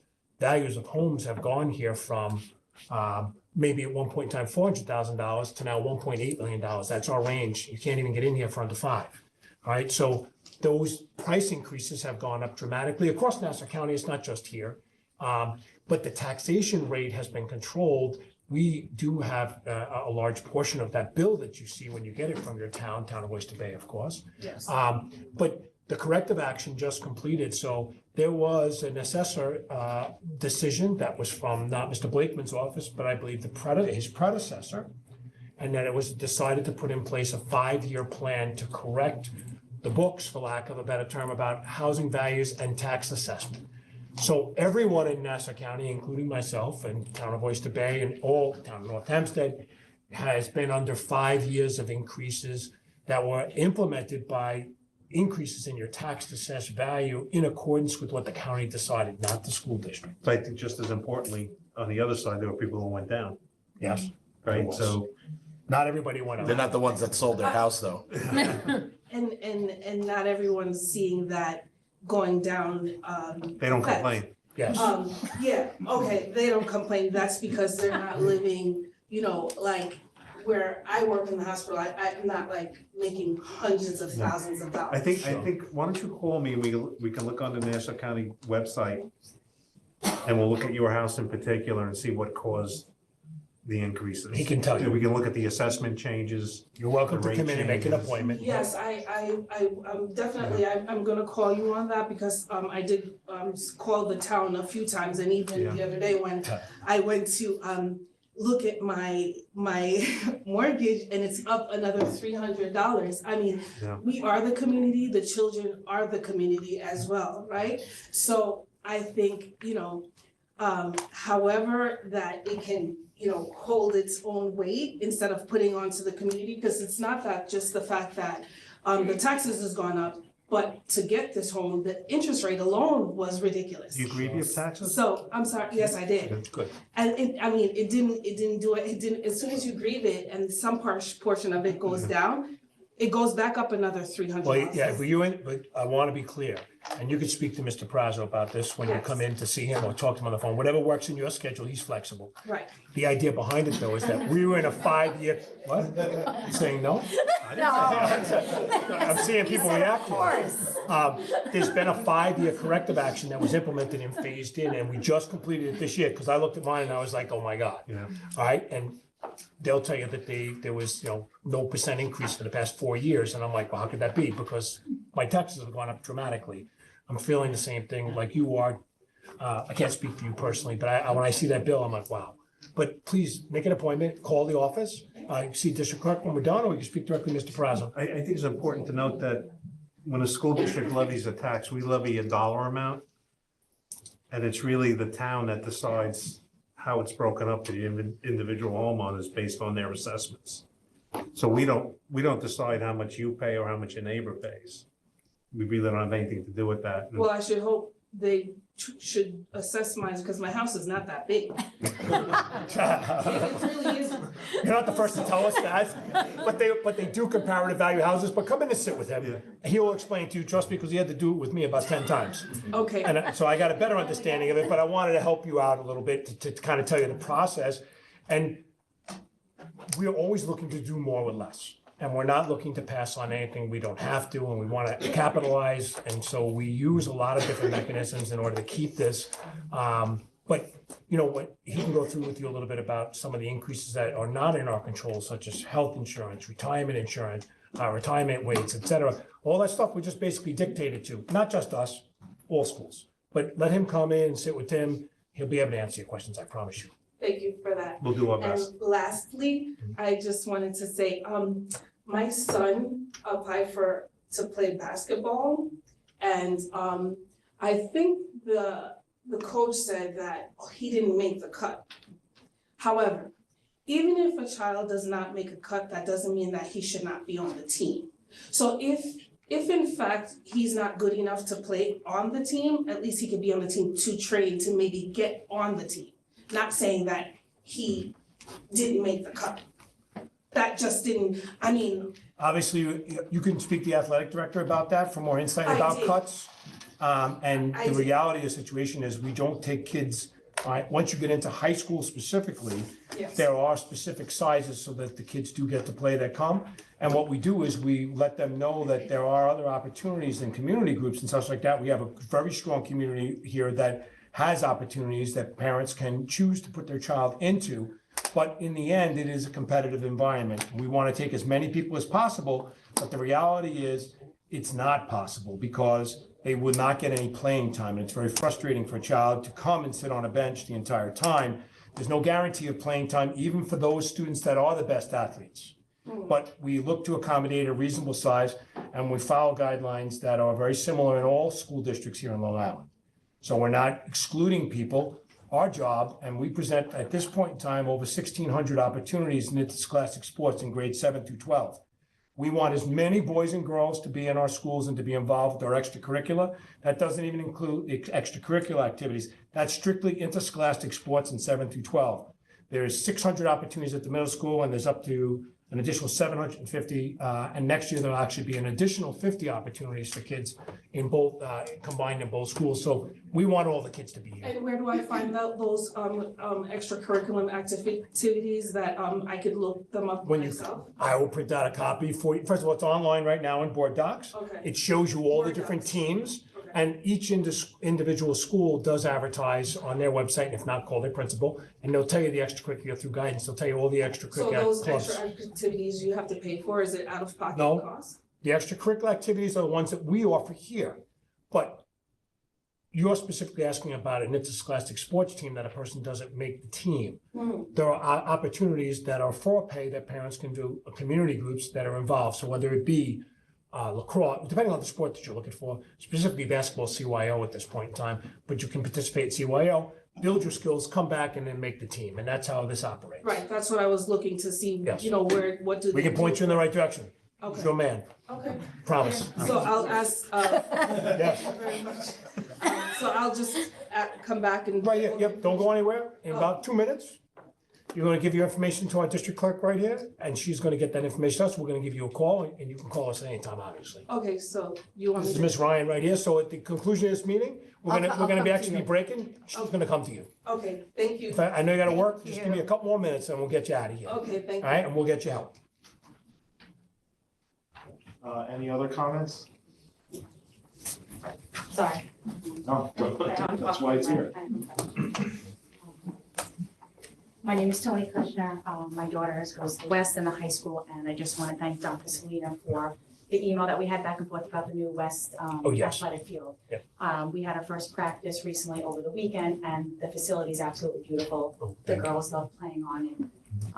You addressed my concern. You got the bleachers moved for parents, and that was a huge win for us, and we really appreciate you doing that.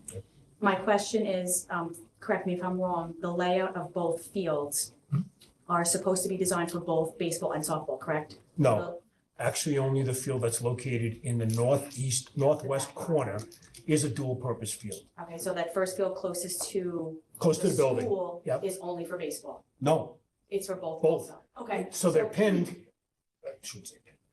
They have sleeves that will Yes. accommodate the bases for softball, which is obviously Right, different that's my than a question for you 90-foot now, is when field. we were there checking it out, we were supposed to have practice on that field. It's marked for the softball bases, but there's nowhere for you to put in. There's a cap there and there's pellets, but if you Because I see that there was gray marks to mark off the bases for softball, and you couldn't pull it out, and we didn't wanna like really try to pull it out without it going there, like, the baseball bases came right out, there was caps to put in, but you can't take that base down, put it in for the softball, because there's nowhere to. I don't know the answer to that question, Okay. but what we can do is get you an answer. Perfect. So obviously, write me again, Okay. all right? And I will have our facilities director and athletic director get back to you promptly. Okay, perfect, thank you Right, so good, much. but it's designed for both. Oh, that's what I Okay, thought, when I It saw should the be easy to markers. do, and we also have a lockbox back there where we can take the bases out and Right, put them in. we were in the lockbox, it And was just the it may baseball, not be which that is easy, fine. we may need a tool, I don't know. You gotta talk to them about that. Okay, perfect. We can do that, that's easy. I appreciate it, thank If you all so of our much. problems were like that, we'd be in great shape. Thank you. Thank you. Any other comments from the public? Then I move that we enter into executive session for the purpose of discussing personnel issues. Do you have a second? Second. Mr. Garcia, all in favor? All in favor, motion carried. Thank you. Thank you, everyone, for coming tonight. Obviously, you're welcome to hang out, there's no timeline. I want you to get most of it out of the bathroom.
wait, we gotta be on.